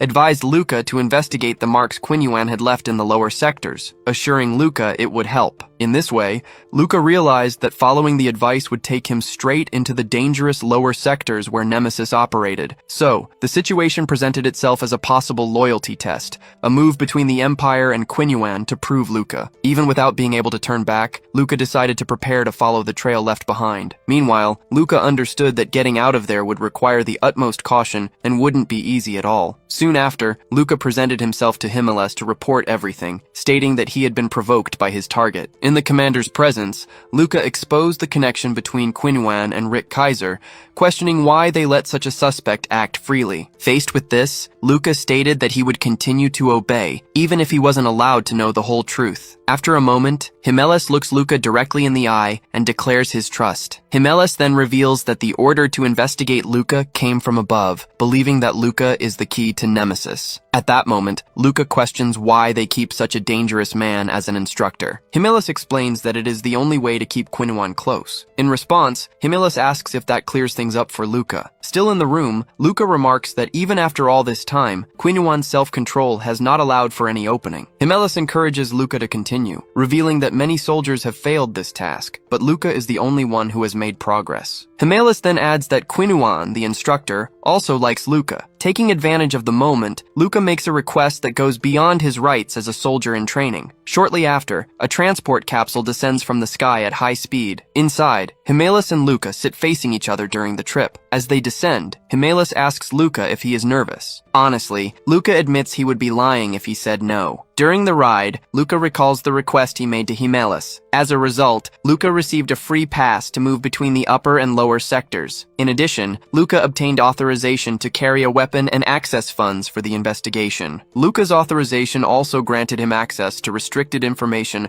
available only to superiors. Despite all this support, the situation remains dangerous, requiring Luca to do everything he can to succeed. Still in the capsule, Luca confesses to Himalis that he fears being killed for knowing more than he should. Sincerely, Himalis confirms that if the superiors decided to cover up the case, Luca would be one of those eliminated. Even so, Himalis promises to do everything he can, using his authority, to protect Luca. Right after, Himalis hands over a family card that projects an authorization seal. With that, Luca recognizes that his life is now in the commander's hands, admitting that he is not a traditional person. At that moment, Himalis instructs Luca to greet his new family, and Luca offers to act in a specific way. The answer is simple: just be himself to serve as motivation for Himalis' children. However, the word motivation leaves Luca uncertain about the real intent behind the request. Even without being able to imagine what Himalis is planning, Luca accepts that he must follow the rules to ensure his protection. As they approach their destination, Luca is told they are almost there. The transport capsule then accelerates its descent toward a large building. Observing the place,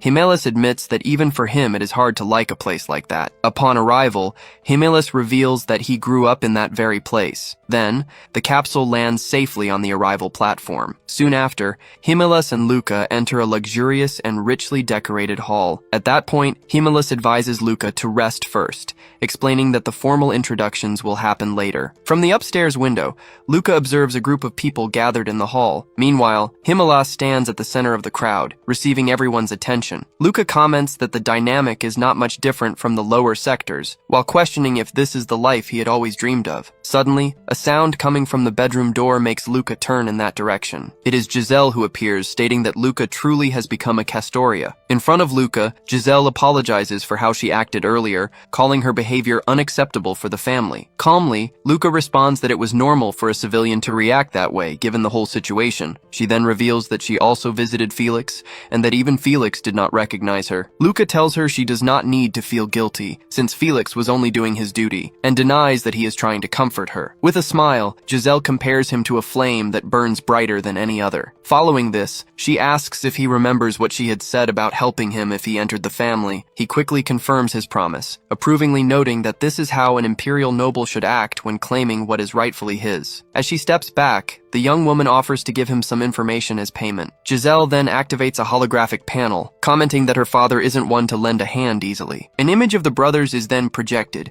and she advises him to be careful with them. She explains that his arrival puts pressure on the others. The Castoria family is a lineage of soldiers, but unlike him, the other potential successors have flaws. As an elite soldier, the newcomer represents a significant threat to them. He quickly agrees that it makes sense for the brothers to feel threatened by the possibility of losing their position to someone like him. Unexpectedly, he directly questions her about her own position, and her expression shifts for a moment. He then asks if she has no interest in becoming the next head of the family, but she avoids answering directly. The heiress states that she doesn't want to get involved in the fight, but she won't stand idly by if provoked. She warns that he cannot afford to wait either. With that, she advises him to seize opportunities when they arise. The soldier then smiles, offering her the same advice as her new brother. Giselle slightly opens her mouth in surprise. Immediately after, she bursts into loud laughter at his unexpected response. Once she composes herself, she asks if she can count on his support should her day come. With a smile, he confirms his support, as long as he is not harmed in the process. She then extends her hand for a handshake, treating him as an ally and wishing good luck to her new brother. She then warns that this will be the first and last time she calls him that. He agrees,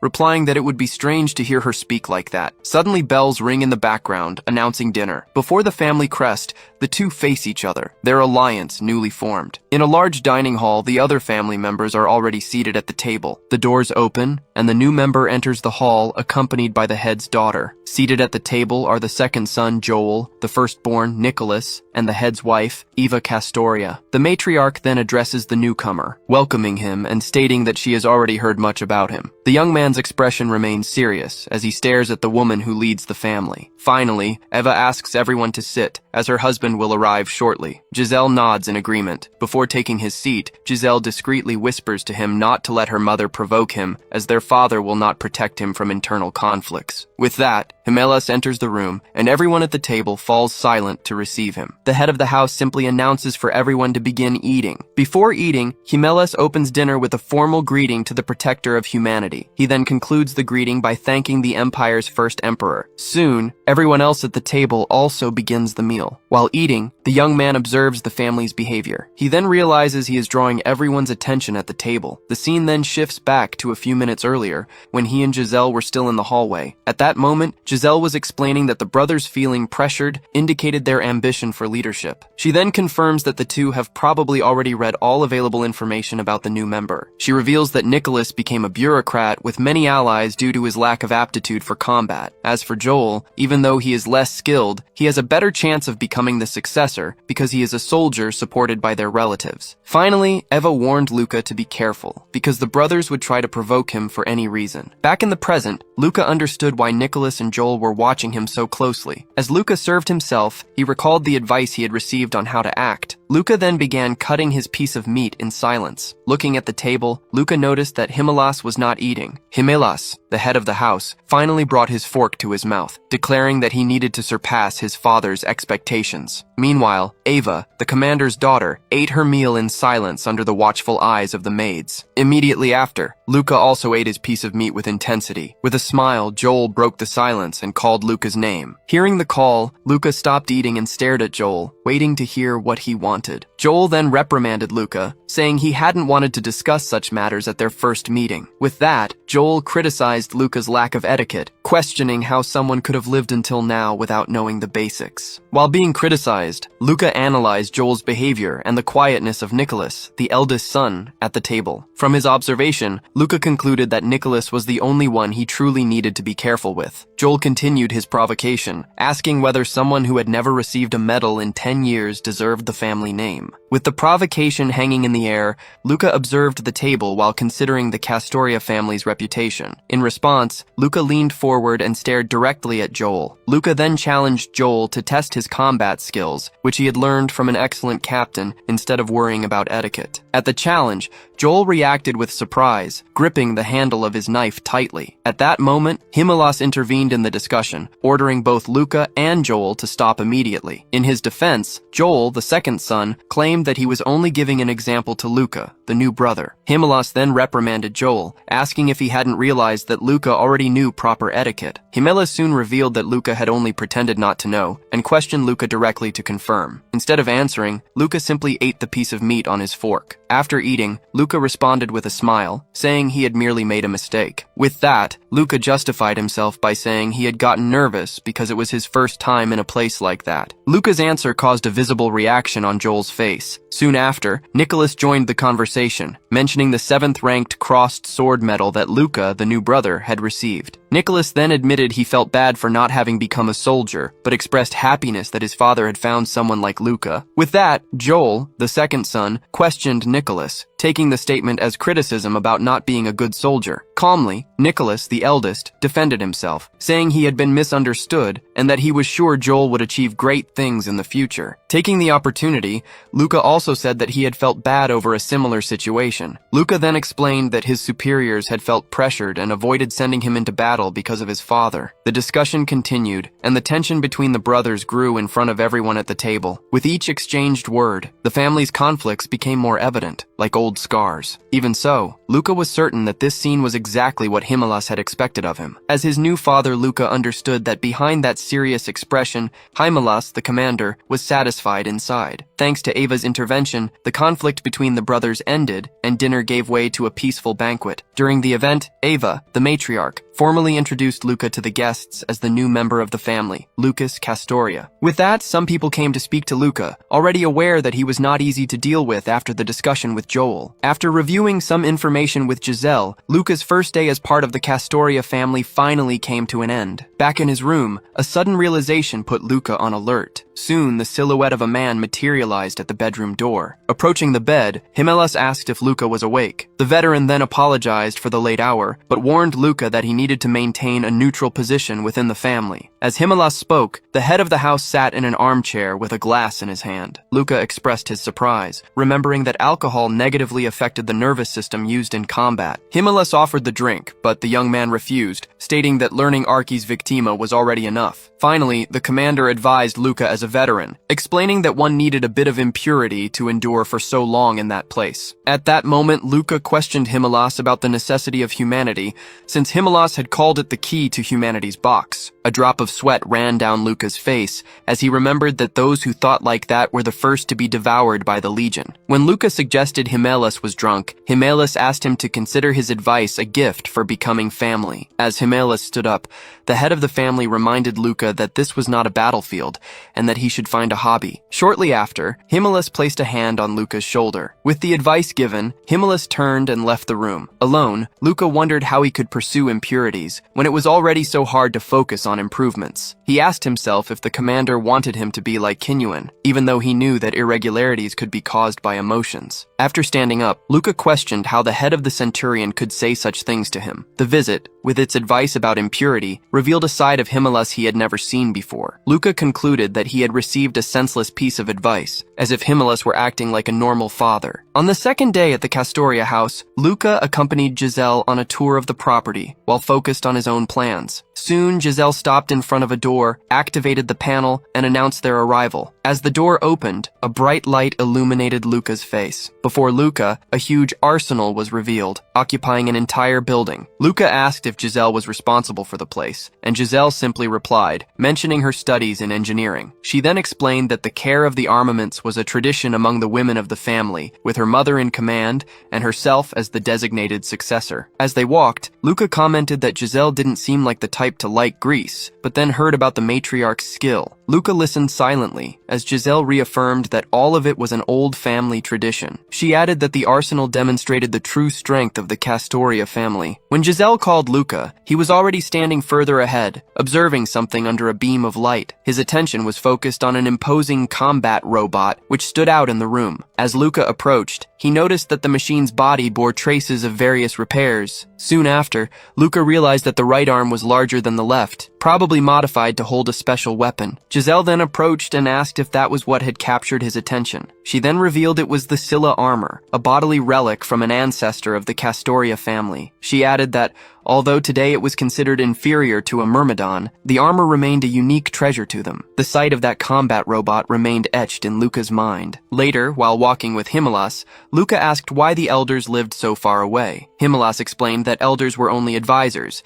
and the head of the family could not be a puppet. Soon after, Himelas announced that they had arrived at their destination. The two stopped in front of the imposing structure of the Silver Palace. Upon entering, Himelas explained that there were 7 elders in total, and that surviving to become one already proved their worth. Next, Luca wanted to know how many elders were against his adoption. Himelas revealed that 2 were against it, 4 remained silent, and only 1 was in favor. Himelas stated that most of his decisions were approved, and asked Luca not to mind the opposition. Himelas only commented that the structure was more resistant than it seemed. Along the long corridor, both continued to advance in silence. In front of a large door, the head of the family activated the access panel with his hand. A gigantic room covered by a dense fog revealed itself before them. From within the fog, the voices of the elders arose, questioning Luca's presence in the place. With his hand on Luca's shoulder, Himelas formally introduced him as Lucas. Before the thrones, the elders observed Luca and made comments about his capacity for survival. Soon, a voice from one of the thrones invited Luca to come closer. Luca then advanced alone through the fog. With a hand gesture, the elder insisted Luca advance even further. The pressure of the moment became visible on Luca's face. Finally, Luca stopped a few steps from one of the thrones. In a swift movement, the elder's hand reached out and touched Luca's face. The elder then wished Luca a long life, advising him to swallow the chaos rather than be carried away by it. Soon after, the elder commented on the invisible things now surrounding Luca. With a hand still on his face, Luca simply replied that he understood. Then, Luca turned and walked away from the throne. One of the elders then changed the subject to succession, while another suggested that the visitor should leave first. Himelas remained silent beside Luca. Shortly after, the commander stated that it was fine for Luca to stay there. The unexpected display of trust made Luca look at Himelas. With that, one of the elders yielded to Himelas's wish and agreed to continue. At the end of the meeting, the two left the silver palace under the night sky. As they walked, Luca remained silent for a moment. Soon after, Luca broke the silence to ask Himelas why he had allowed him to stay. Then,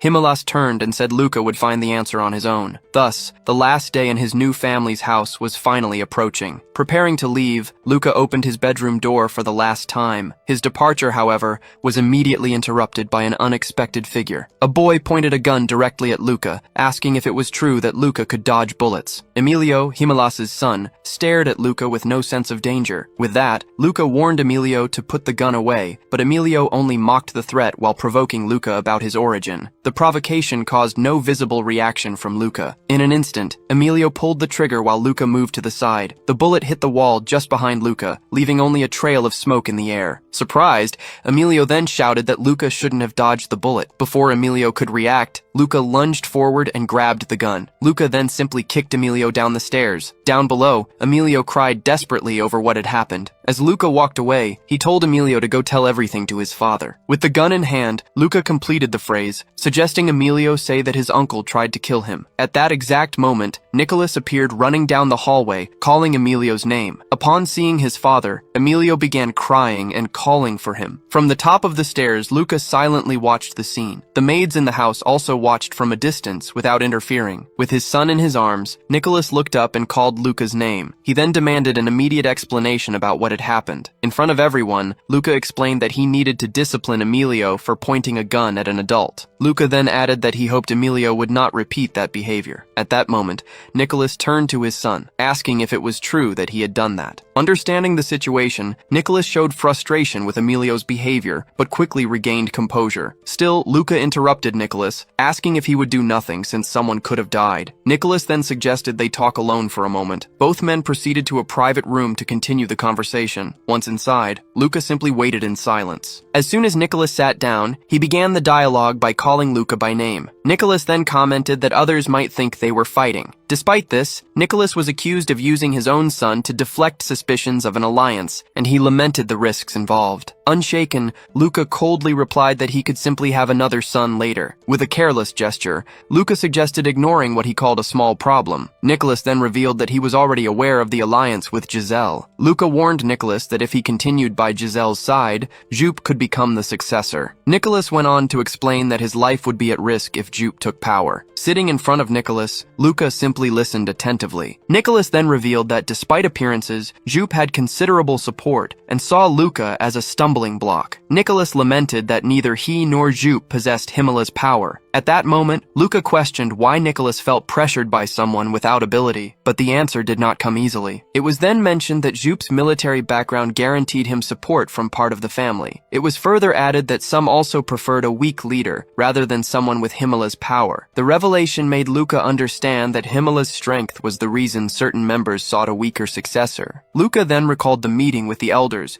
reflecting on the true role of a leader. In light of that, Luca asked what Nicholas wanted from him. The answer was that Nicholas needed an opponent to increase his popularity. In an instant, Luca understood that the whole plan, including the risk to Emilio, had been orchestrated for that moment. Luca then remembered Giselle's warning that Nicholas was the one who most resembled Himela. Getting up, Nicholas expressed that he hoped to have been understood, but Luca surprised him with a question. Luca wanted to know what would happen if he became strong enough to surpass the successor position. Without turning around, Nicholas simply replied that even in that case, Luca would still need an ally to maintain power. With a sharp smile, Luca responded that his question was not ironic. Nicholas then turned and reflected that, in the past, he believed nobles led a life without problems. As Nicholas walked away, Luca offered to help, reminding him that his position within the house was also the lowest. Finally, it was suggested that, to keep the promise made, Luca could tell everything about the conversation to Giselle. From the door, Nicholas shouted that Luca could keep thinking he was special, but it would be difficult to be recognized as a Custoria that way. Luca remained silent in the empty room. The previous conversation made Luca reflect on his own problems as he continued his journey. Soon, the scene shifted to show Luca and Himala traveling together. Dressed in his uniform, Luca was intently examining a card bearing a family symbol. Beside him, Commander Himala interacted with a holographic data panel. Himala, the veteran, then asked Luca if he had any interest in the family. Luca simply replied that it was nothing special, the lack of rest in recent days clearly apparent on his face. Luca then recalled his efforts to exceed expectations during his stay at the family house. These memories contrasted Himala's image as a family man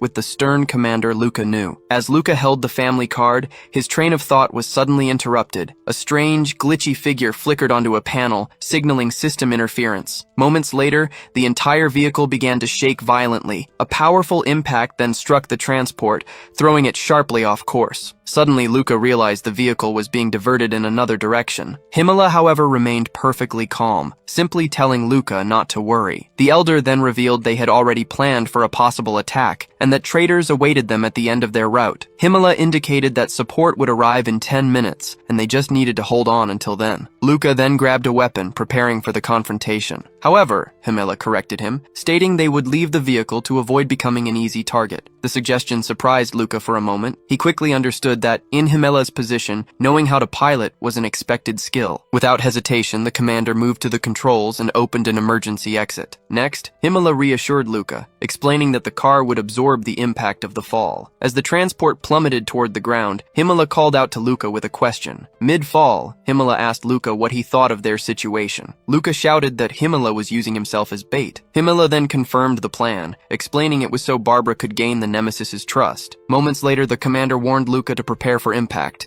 and Luca simply shouted Barbara's name. The vehicle collided with the ground in a huge explosion. Amid the wreckage, fire and smoke billowed into the air. Suddenly, the compartment door was violently thrown far away. Soon after, Luca emerged from the debris, confirming his survival. Looking at the desolate area, Luca wondered if they could hold out for 10 minutes with nowhere to hide. With his hand on Luca's shoulder, Himala stated that the enemy had seen the car fall and would arrive soon. Luca's gaze turned to the horizon, where he saw Himala also watching. At that moment, Luca's eye glowed, a clear sign he was ready. Far away, a space station orbited the planet in silence. From their vantage point, they could see enemies approaching faster and faster. Grabbing his weapon, Himala, the veteran, declared the weather was perfect, then stood up, ready to use it. Charging his power, Himala commented that he was finally using it, and after a full charge, he fired a powerful shot, sweeping everything in front of him. Seeing the overwhelming magnitude of the attack, Luca concluded it wouldn't be necessary to prepare for anything further. Himala had made himself bait, knowing he could handle it alone, and told Luca to pay attention, as there was a chance to see him truly fighting. Facing the destruction, Himala commented that more enemies had survived than he expected. Himala informed Luca that his weapon system would identify all targets in 21 seconds. He then fired another shot, devastating the area even more. Luca, the young man, repositioned and questioned how it was possible, as the enemies were not even in their field of vision. Luca then asked if the commander was using satellite coordinates for the attacks, and his suspicion was confirmed. Himala explained that as leader of the Centurion, he has access to a military satellite for personal use. He continued,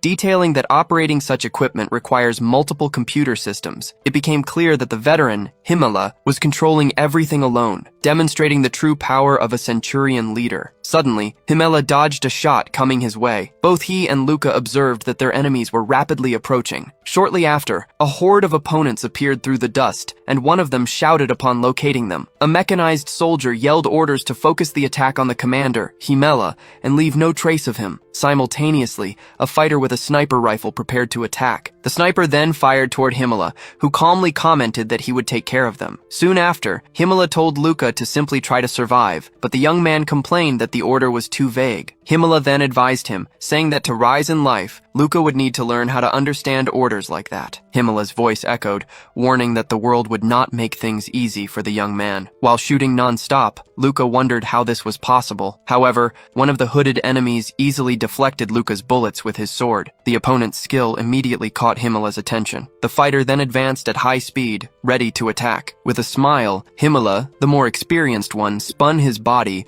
and prepared a counterattack. Himmler moved quickly across the battlefield, then jumped onto the horde of adversaries waiting for him. With a single whirlwind strike, he hit all the surrounding enemies at once. The commander then smiled with satisfaction. Luca watched the display of power with his bionic eye activated. He remembered he should pay attention, but the task proved difficult as he also needed to defend himself. Thus, Luca understood that Himmler was not there to help or protect him. The moment an enemy attacked him, Luca recalled the warning that the world would not make things easy for anyone. His mechanical eye activated an aiming system, analyzing targets in a digital environment. Suddenly, Luca's shot hit one of the traitors in the head. Without time to lose, Luca fought for survival. Soon, one of the opponents fired in his direction. As Luca fought seriously, he observed that his opponent, much like himself, managed to dodge the shot. This made Luca wonder if the traitors could also utilize such techniques. Luca continued, stating that fighting without a suitable body is the power of Ars Victima, but that there is still a difference. Launching into a counterattack, Luca was determined that he must at least try, so he grabbed the enemy's arm, leaving the opponent confused. Luca then delivered a blow that quickly finished off the enemy. Luca concluded that his move was unexpected, but a more skilled opponent would have cut off his arm. After the confrontation, Luca paused for a moment to process the situation. From atop a pile of bodies, Luca saw Himmler finishing off the last enemy with his spear. As they approached, Himmler turned to Luca and asked if it was already over. Himmler then commented directly that Rick was waiting to get injured in battle just to finish him off. Given that, Luca asked why they hadn't set up an ambush for Rick. The veteran then revealed that capturing Rick wouldn't destroy their nemesis, would put Barbara at risk, and would ultimately waste their efforts. Himmler then added that he was just a replaceable piece, an idea that shocked Luca, who couldn't fathom a leader being dispensable. As they walked away, Luca asked if anyone was truly irreplaceable. Himmler raised a finger, pointing to a large structure in the distance. He confirmed that exactly one person held such importance, while Luca stared at the immense building. The commander then stated that Luca knew that person very well. Luca fell silent, absorbing the new and heavy information. He then began to understand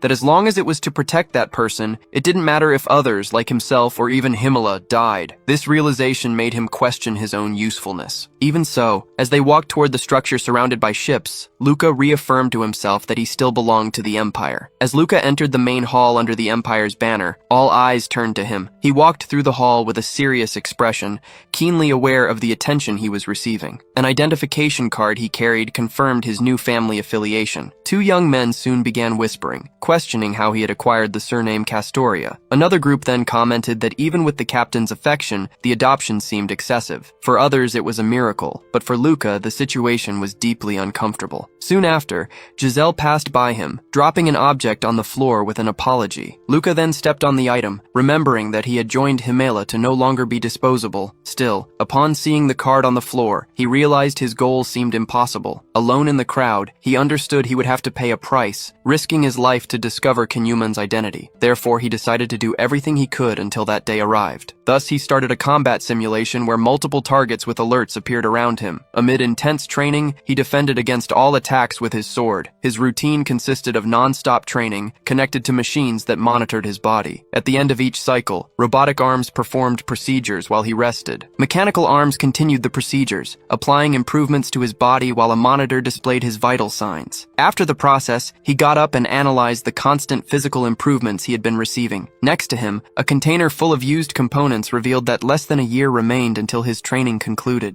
With that in mind, he decided he needed to go to the lower sector soon. His ultimate goal remained clear, to become an Imperial Guard, just as he had always dreamed. Meanwhile, the scene shifted to Aile, who arrived in front of a large, imposing Imperial building. Back at the facilities, Luca walked down a corridor leading to the restroom. Upon entering, Luca heard two cadets commenting that despite his smile, Aile's ambition never seemed normal. Luca approached and asked what had happened, discovering that Aile had become the heir after defeating his own brother. brother. One of the cadets added that Ailey had probably come for a psychological test, confirming his long-awaited return. A plaque on the wall then showed that Ailey Kartika's status had been absent until that moment. Alone on the staircase, Luca reflected on the fact that Ailey had faced his brother for the title, even though Ailey never showed interest. With a serious look, Luca realized Ailey probably hadn't yet overcome the recent events. Luca then remembered Lily and Ramona's death and how Ailey, despite giving his all, had ended up losing her. The image of a gun firing appeared in Luca's mind. He remained sitting on the stairs, recalling that her death had been by Aile's own hands. The silence of the place was broken by a voice calling Luca. It was Aile himself, watching Luca from above with a smile. Ailey approached, commenting he was moved,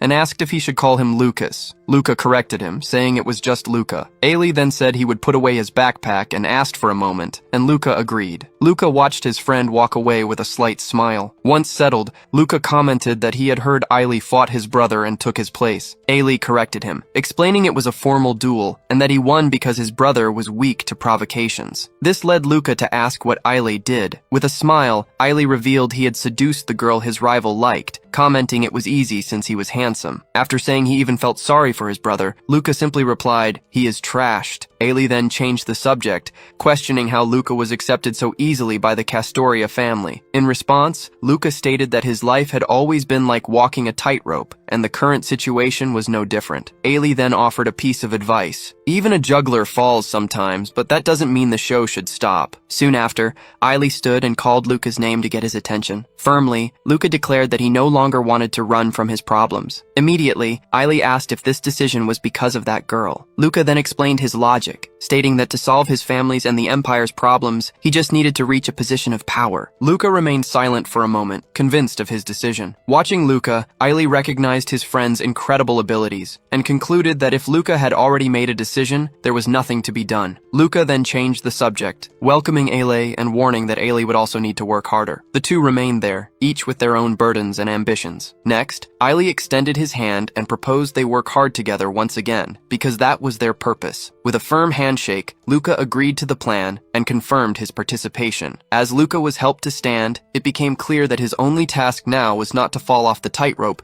since Ailey had already proven his worth. Soon after, Luca descended by a panoramic elevator, observing the immense nighttime city below. Luca then walked down a dark street, passing guards and heading to a lower sector of the metropolis. Upon arrival, he approached and saw two injured men sitting in a dark alley. Suddenly, a holographic screen opened, trying to initiate a call with Gabriel. One of the wounded quietly got up while Luca kept his gaze fixed forward. Suddenly, the attacker's mechanical hand quickly reached toward Luca's waist. With a violent tug, Luca ripped the opponent's arm off, who screamed in pain. The man then fled, stumbling down the alley, and Luca just watched him walk away. With a smirk, Luca commented that he was finally starting to feel at home. He then looked at the communicator's screen, wondering why Gabriel hadn't answered the missed call. Luca then entered a room, pausing at the door for a moment before proceeding. His gaze fixed on something on the floor of the dark room. As soon as Luca saw Gabriel's body on the floor, he concluded the call hadn't been answered because the man was dead. However, with difficulty, Gabriel opened his eyes and said he wasn't dead yet. As soon as the elevator opened, Luca stepped into an industrial corridor. Meanwhile, Luca's expression remained focused as he approached his destination. Shortly after, Luca tested a new weapon attached to his mechanical arm. The blacksmith then turned to Luca and showed him the prosthesis he had made,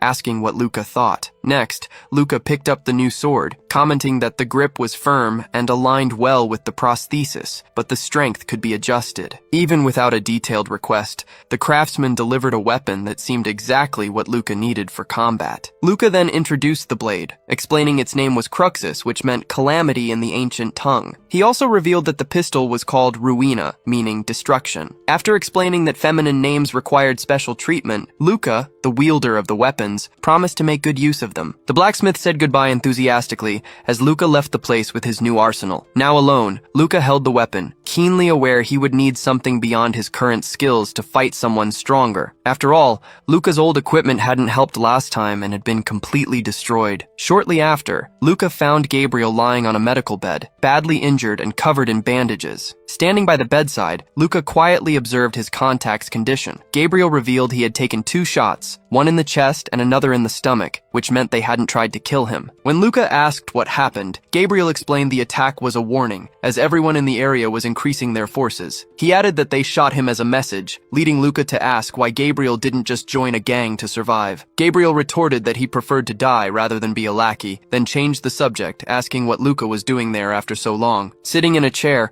Luca answered vaguely that he needed to take care of something. As he stood to leave, Luca said he would come back the next day and told Gabriel to take his medicine to get stronger, despite the protests. Gabriel still tried to get Luca's attention as Luca walked away from the bed. Outside, the city lights and its massive holograms filled the urban landscape. Among the crowd, Luca, the Wanderer, watched the information panels floating everywhere. With guards posted all around the hospital, Luca concluded Gabriel would be safe for now. With his contact secure, Luca's attention turned to the next clue. The information received from Kinyuan indicated the target was close to the former Coliseum manager. To do that, Luca needed to find out what the former Coliseum manager had done back then, believing he would find the clue he was looking for there. Still, there was the question of what the manager would be doing in a place like that. From a vantage point, Luca looked at the urban landscape, a place of stark contrast. Then, Luca climbed the stairs of a place that seemed to no longer hold any dreams. Standing under the lights, he tried to decipher why his target had come there. As Luca walked, holograms of giant fish floated silently through the alley. Suddenly, a memory made Luca stop abruptly. The image took him to the edge of an old building. It was then that Luca understood that, out of habit, he had ended up returning to the place where he was raised. With this new clarity, Luca hurried down another deserted street. Turning the corner, he spotted 2 men talking near a vehicle. Hidden, Luca heard one of them complain about yet another trick played by the director. The conversation led Luca to a window, where several children looked out. The older ones seemed to know what the director was doing, but couldn't act because they were weak. Faced with that scene, Luca understood that the world would not change by itself. Even if Luca did something,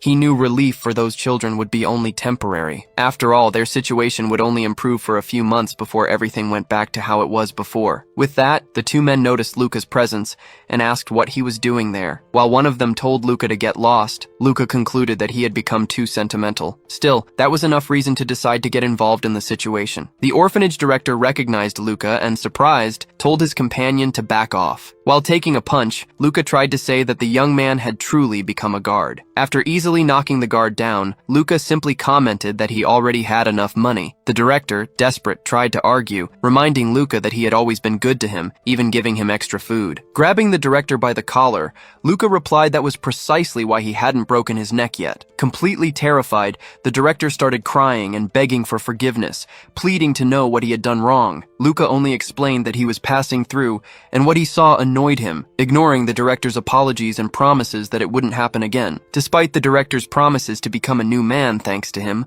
Luca just watched him silently. With the image of children smiling at the window in his mind, the decision was made. Without hesitation, Luca struck the director's face with a powerful punch. With the director on the ground, Luca adjusted his hood and warned him to feed the children properly the next day. Soon after, Luca turned and walked away down the dark alley. Later, upon meeting Gabriel, Luca heard him loudly complaining about the pain he felt. Still protesting, Gabriel reminded Luca that he had taken 2 shots, while Luca told him to be quiet and stop with the drama. In a moment of reflection, Luca admitted that only a good night's sleep had prevented him from breaking the director's legs. He also concluded that hitting someone he hated was good for his mental health, wondering if that was what Himalis meant. Moments later, the 2 arrived in front of a large building identified as the Coliseum. At the entrance, a security guard approached them, asking Gabriel about the shots and noticing he had no fight scheduled. Gabriel explained they needed to speak with Aleph, and that the matter was with his companion Luca, not with him. Soon after, the security guard recognized Luca as the good boy, the fighter who wiped out his race,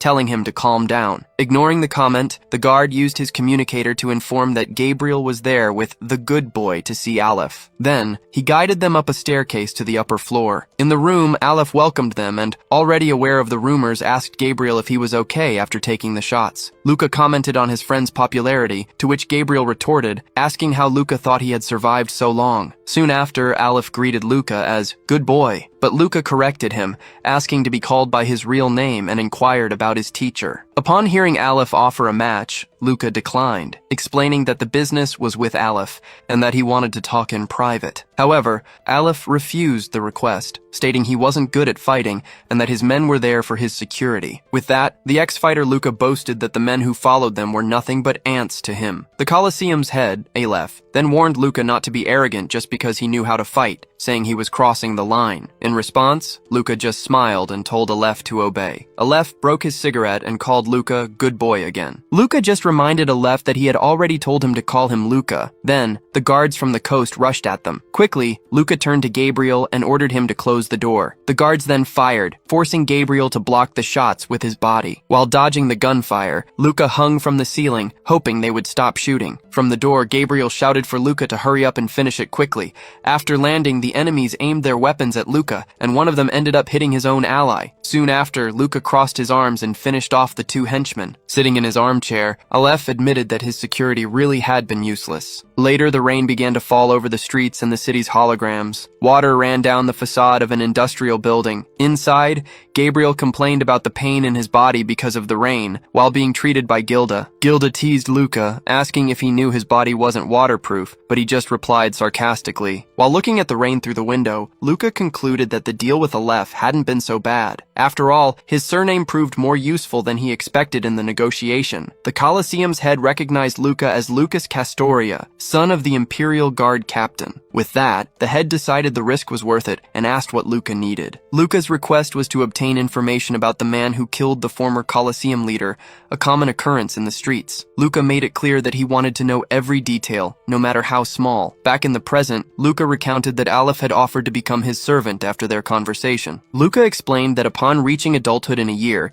he would have the right to a servant, but before that, Aleph would need to prove his worth. While analyzing the report, Luca interrupted the conversation, noting it would give him clues about Kinyuan. Then Gabriel asked why he would have to pay for an upgrade, if his limbs were already waterproof models. The technician explained that the substance wore out over time, especially in the Akbiran rain, and needed to be updated every 6 months. Gabriel complained about the cost, stating he had never needed such maintenance before. While Gilda warned him about the deterioration of the parts, Gabriel commented that aging was normal. However, Gilda asked them to stop pretending. Without arguing, Luca left a chip on the table for Gilda to make the necessary updates, including those for Gabriel's body. With the chip in hand, Gilda thanked Luca, saying he always saved them. Gabriel tried to warn Luca about Gilda, but Luca told him to shut up, stating Gabriel knew nothing. Gilda then turned around and asked Luca if the homemade cookies were good, assuring him they wouldn't cause any problems. Luca just took a sip of his drink in silence. Sitting at the table, Luca analyzed the report, concluding that Aleph had taken control of the arena cleanly after the previous leadership disappeared. Since there were still survivors, Luca decided it would be worth trying to contact them. On the screen, the file of one of the remnants, Ken Noma, appeared, stating he was hospitalized in a psychiatric hospital. Suddenly, an explosion outside shattered the calm. Shortly after, an armored vehicle descended a makeshift ramp amid the rain. Inside the car, Luca was behind the wheel as the vehicle landed abruptly. Luca then questioned the need for such a grand entrance, since their target was in a hospital. Next to Luca, Gabriel complained that he hadn't healed yet and asked if Luca was hiding something. Luca denied it. The memory of the man who attacked them came to Luca's mind. He was dressed like a gangster. Gabriel wondered if the shooter was connected to the gang that injured him, but admitted he had no idea how Luca saw the scene. After concluding that Gabriel was hiding nothing, Luca realized the real problem was that no one should know they were on their way. His expression changed as he noticed something. Drawing Gabriel's attention, from atop a building, one of the shooters accused Luca of messing with Aleph and ignoring their warnings. From inside the car, Gabriel shouted back, denying any alliance with the Colosseum boss. The shooter retorted, saying they knew Luca went to make a deal right after being shot. With confirmation of the attack, it became clear the real target was Gabriel, and Luca knew they needed to find out why. Then Luca asked Gabriel for a weapon, explaining that his own was not suitable for use against civilians. As Luca grabbed the weapon attached to Gabriel's arm, he heard Gabriel complain that Luca shouldn't carry something so powerful. Through the communicator, the enemy taunted, saying Gabriel made the wrong choice and that their sister just wanted to say hi. With a new weapon in hand, Luca aimed while calculating the shot, focusing on a point in the upper corner. His aiming system locked onto the target as he prepared to shoot. At that same moment, another shooter fired a heavy projectile in Luca's direction. With a precise shot, Luca's bullet intercepted the projectile mid-air, causing an explosion. The main shooter was hit in the hand and screamed, not understanding what had happened. Gabriel quickly started shooting multiple times at the henchmen, causing them to flee. Watching the scene, Gabriel repeated the word sister, beginning to piece together the situation. Inside the car, the hospital security guard spoke up, informing them that reinforcements would arrive in 3 minutes. Luca then pointed out that the 3 minutes had already passed and suggested the man change his security detail, receiving thanks in return. With that, Gabriel approached and grabbed one of the fallen shooters by the collar. He asked if the sister was Martina, from the gang La Vue en Rose, who was hunting him for refusing to join the group. The captured man then revealed the true reason for the attack, shouting that the sister actually liked him. Next, he explained that Martina got furious because Gabriel refused her offer. After Gabriel was shot, she went running to find Aleph. The man continued,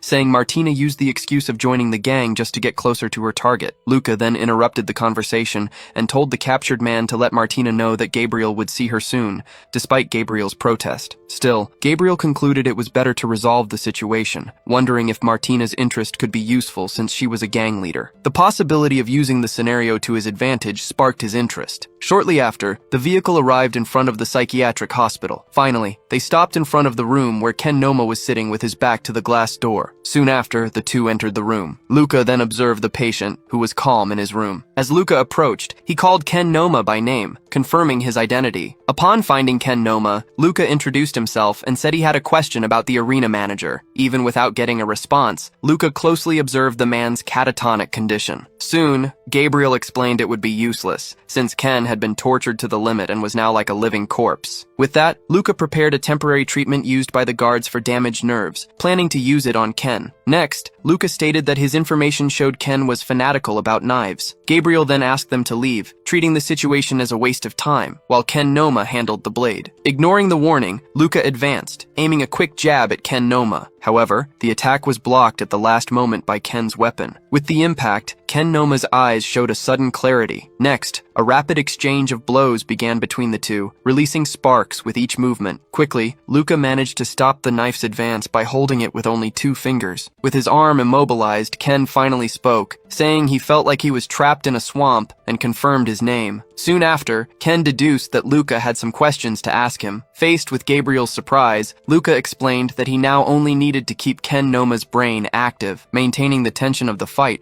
Luca demanded to know about Tora's friends, but Ken Noma challenged him to provide a good reason to talk. In response, Luca simply promised that he could get Ken Noma out of that place. The offer of freedom immediately sparked Ken Noma's interest. Next, Luca turned to Gabriel, his partner, and asked to shelter Ken Noma for a few days, explaining that he needed to gather trustworthy people. The proposal became even bolder when Luca suggested creating a gang, with Gabriel as the leader. Faced with Gabriel's refusal, Luca pressured him with the option of replacing him, which made Gabriel hesitate immediately. The need to have eyes and ears in the lower sectors, something only his partner could not provide, justified the creation of the gang. With the deal sealed, Luca returned the knife to his new ally, Ken Noma. Accepting the proposal, Ken Noma warned he had little time and prepared to tell the story Luca needed to hear. As the scene shifted to a moving vehicle, a new understanding of the facts arose for Luca. Luca learned that Tora had a longtime friend who secretly helped him, operating outside of any gang. The truth was now clear. Just as Luca used Gabriel, Kinyuan had formed his own secret organization, using Tora as a front. Kinyuan's method involved recruiting trusted allies to carry out unofficial missions behind the scenes. This realization made Luca wonder if, by following the professor's tracks, he wasn't replicating the same actions. Standing before an imposing building, Luca concluded that although he now had a new lead, the entire situation remained insufficient and overly complicated. The mission led Luca to a vast databank room filled with servers. Soon after, he approached a terminal and began his research on a floating screen. The search confirmed Luca's suspicion. Tora's downfall coincided with the date Kinyuan became a professor. Despite this discovery, Kinyuan's goals remained a mystery, and Luca decided he needed to help Ken Noma recover. He then considered the risk that Gabriel might also fall if the gang grew too large, a fate similar to Tora's. Luca gained a new perspective, understanding that Kinyuan had done nothing wrong, as it was thanks to him that Tora succeeded. Kinyuan's method, Luca's old master, became clear. other. He balanced interests by keeping a safe distance to lead any relationship. This strategy ensured there would be no hesitation in making sacrifices, including even the strongest and most precious allies. The entire tactic aimed not to lose direction amid chaos, and above all, to survive. Suddenly, Luca directly questioned what he truly wanted. Kinyuan, now present, offered Luca his congratulations. He then stated that all he wanted was for Luca to finally understand the fundamentals of Arcee's Victima. Next, Kinyuan declared that Luca's next step was to continue the plan and become someone like him. At the training center, Kinyuan observed Luca from a distance while drinking from a flask. Shortly after, Kinyuan commented on the surprising ease with which Luca reached the Mista level. Not understanding the term, Luca heard the explanation. A Mista is someone who can teach Victima arts, and users were once divided by hierarchies. Despite the information, Kinyuan, with a suspicious look, dismissed the subject, stating that this practice had been practically extinct. Luca said he didn't believe he was called there just for that. He then warned Kinyuan to hold back and not provoke him, reminding his mentor of his own well-known bad mood. Kinyuan stated that, as always, it was easier to learn in practice than through words. As Kinyuan stood up, Luca concluded that even though his mentor was a master in Arcee's Victima, he still had physical limitations. Luca then added that the veteran would not be able to defeat him with that body. Suddenly, energy concentrated in Kinyuan's hand. Kinyuan warned Luca to protect his head and torso, while Luca noticed a subtle change in his adversary. Luca realized that Kinyuan had only switched his right arm, and admired the control that prevented him from noticing the difference in weight and sensation. Even knowing the risk of using a high-power cybernetic piece with damaged nerves, a cruel smile crossed Luca's face. While observing his own cybernetic arm, Luca understood that he might never have a chance like this again. In a combat stance, Luca thanked his master, treating Kinyuan as his teacher. The vast space between them marked the start of the confrontation. Shortly after, Luca fell to the ground, admitting to himself that he was defeated. Even with a great advantage in the fight, Luca didn't understand how Kinyuan managed to stop his attacks with that arm. As Luca recovered, he questioned whether Kinyuan could see the future, but Kinyuan denied having that ability. Kinyuan then explained that Arcee's Victima techniques were learned by stealing them,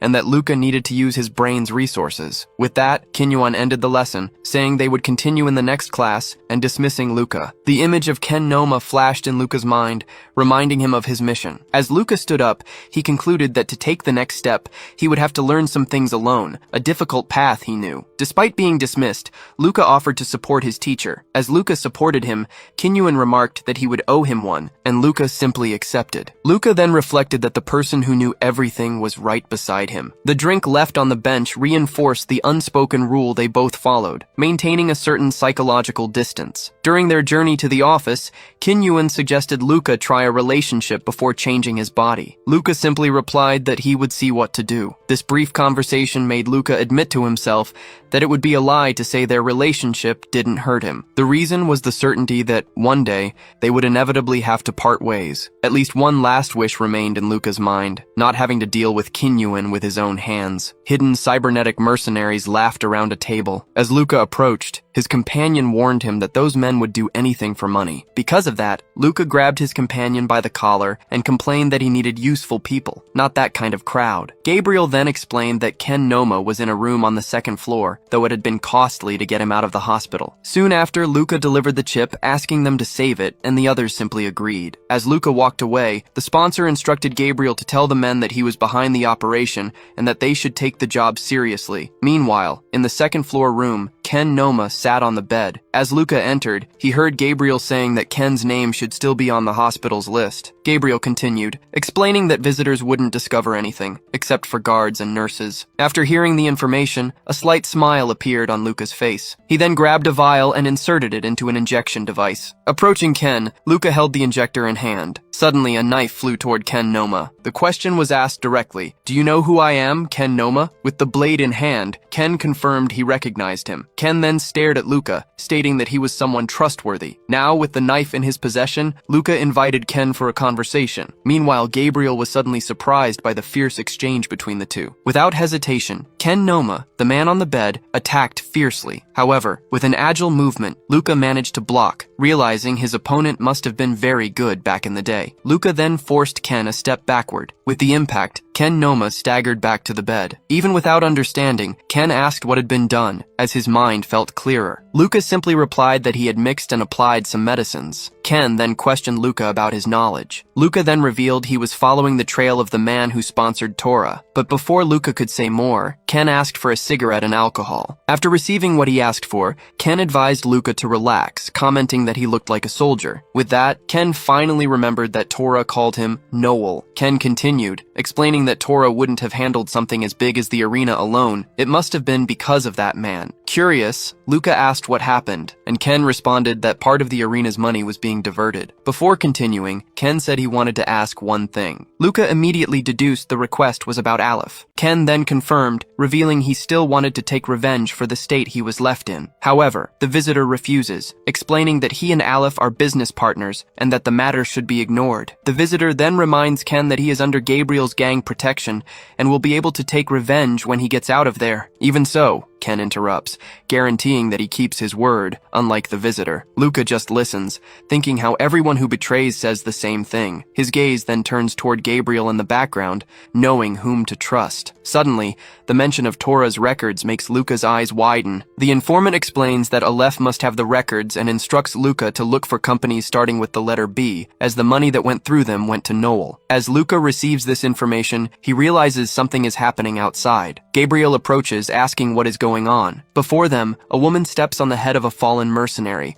questioning if they thought they could defeat her. She addresses Gabriel, telling him he needs to train his subordinates better. Gabriel then asks her why she invaded the place like that. As they go down the stairs, Luca asks why she appeared. The woman justifies her presence, stating it was sudden and that she has things to resolve. The two then stare at each other silently for a moment. Soon after, Luca asks if she can just show up and cause trouble. Faced with the accusation, she admits her mistake, but asks if it wouldn't have been better to talk beforehand. Luca orders the men to take care of everything while he and Gabriel leave, forbidding them from drinking. The three then walk through the city, which is lit by holograms. As they walk, Gabriel explains that La Vie en Rose is a gang created to protect women. He continues, saying most members were born there and that the gang leader is also a woman. Curious, Luca asks if they have met, but Gabriel replies he saw her during an old security job. Gabriel then brags about her appearance to Luca, while Luca simply observes. At that moment, Luca thinks Aleph might betray him if their interests aren't aligned. Now Luca knows Gabriel is an irreplaceable piece for him. Suddenly, the woman announces they have arrived at their destination. Upon arrival, the group faces the imposing facade of the Serene Sea Pavilion. Right at the entrance, the woman calls Gabriel, prompting him to ask if she wants to fight again. Before a large door, she warns Gabriel not to refuse the lady this time. She then says only then will Gabriel be able to survive. As the door opens, Luca notices a strong red substance filling the environment. Suddenly, Luca's expression changes as he understands what is happening. With that, Luca quickly finishes off a girl, realizing they want to neutralize his senses. Luca then announces he will blow the head off whoever moves. One of the guards tries to react but is severely wounded with a shot to the head. Then, a woman holding a fan reveals herself behind the smoke, asking them to stop. The head of the place then questions who gave them permission to be arrogant with her guest. Soon after,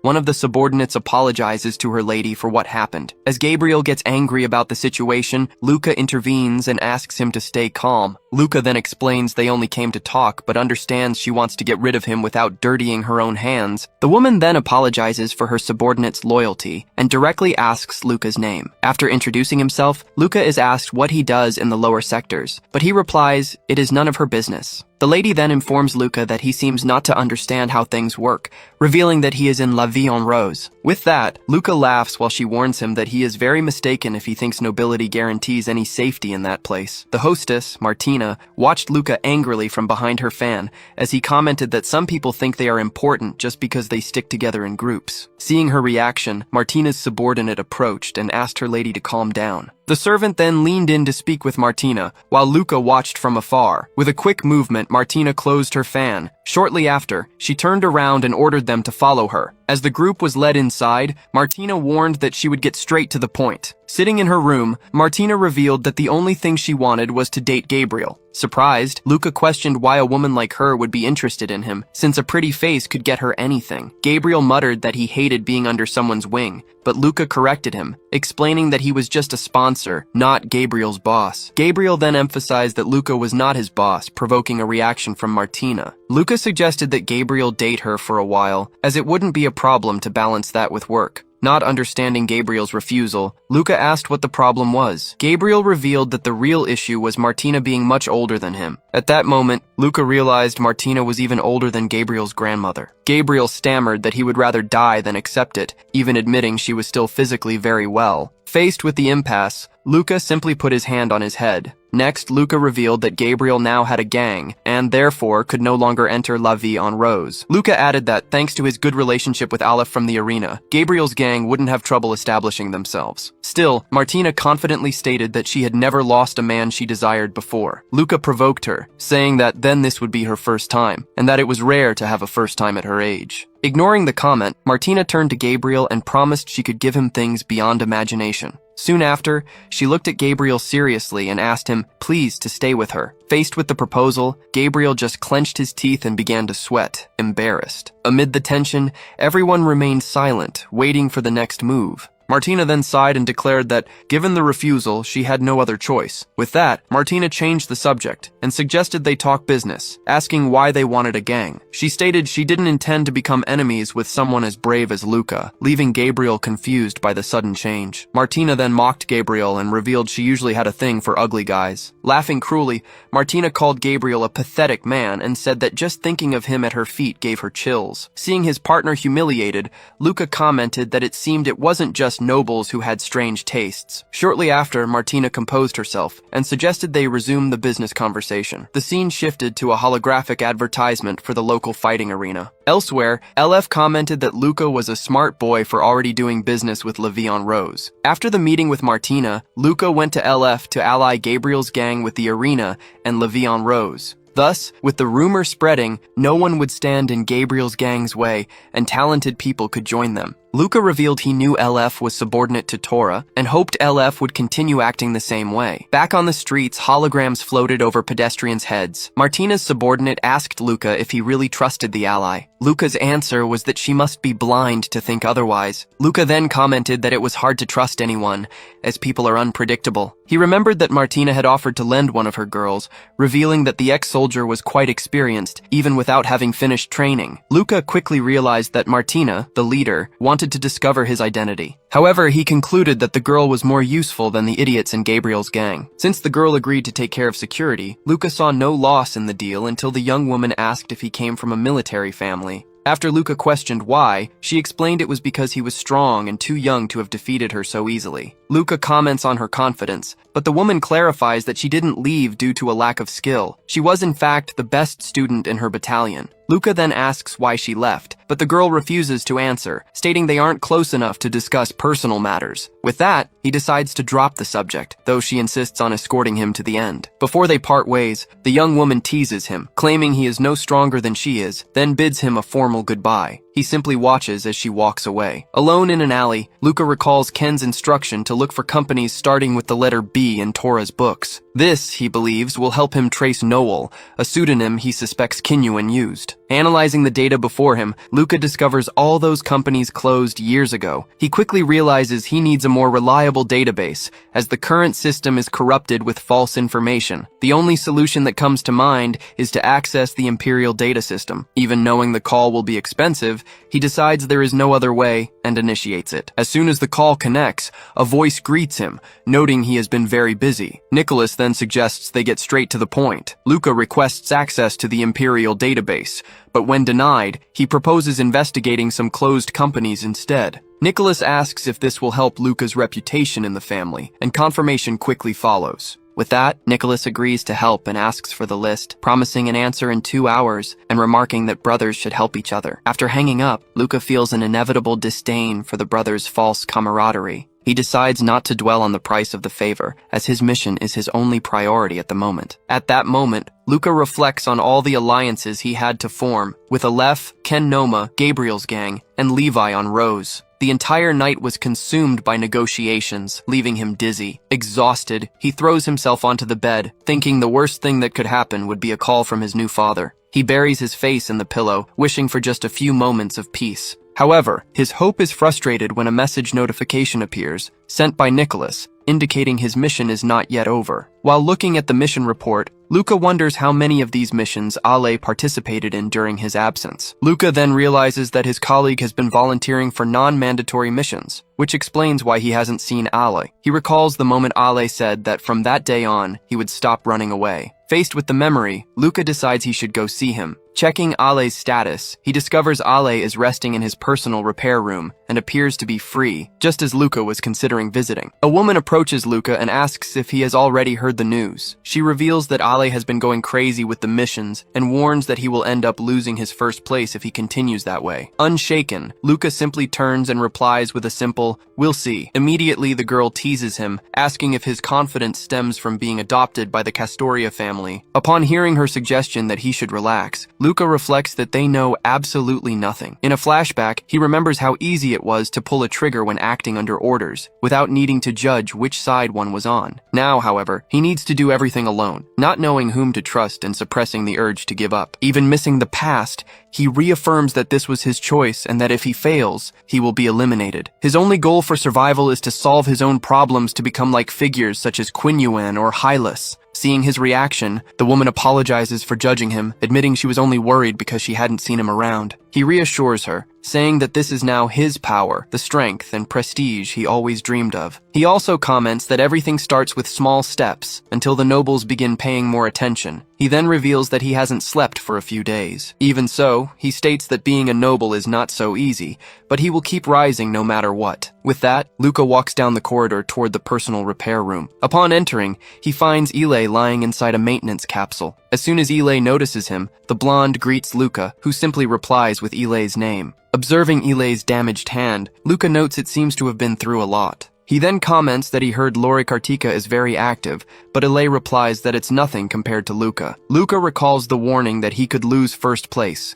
concluding he might be weaker than Ile now. Luca reflects that Ile wasn't joking, and that it's better to start thinking about the next stage of his own fighting style. As Ile stands up, he teases Luca, asking if being his friend has advantages since Ile was sought after. Luca meets the teasing with a simply affectionate manner. Already getting dressed, Ile calls Luca to come with him, promising to show him everything he has gained so far. Inside a laboratory, a mechanical beast floats suspended in a containment tank. Upon seeing the creature, Ile asks if it's not cool, while Luca finally understands why Ile was feeling so confident. Luca recognizes the creature as an animal from the planet Novus, notoriously hard to capture, and concludes that his friend truly evolved. Luca then questions what the beast has to do with the arcane civilization, and Ile replies that although nothing is confirmed, there seems to be a connection. Soon after, Ile explains that although made of metal, these beasts have a complex structure and can reproduce and evolve on their own. Meanwhile, Ile touches the glass with a smile on his face. The focus shifts to Ile's smiling face in Luca's memory. Luca asks if it's possible to tame these things, but Ile responds that there is no correct answer due to lack of precedent. Back on the balcony, Luca asks what will happen to the mechanical beast. Ile then reveals that it may be Luca's last chance to see it, as the creature will be transported to the Royal Palace's research department. With that, Luca concludes that the beast will probably stay there. Ile just smiles sideways upon hearing the comment. Suddenly, Ile shows Luca a dagger, revealing that he also managed to acquire that. Luca identifies it as a ceremonial knife for commanders, made from the bones of an extinct animal and impossible to replicate. Luca then questions whether the weapon can be used in battle since it's made of bone,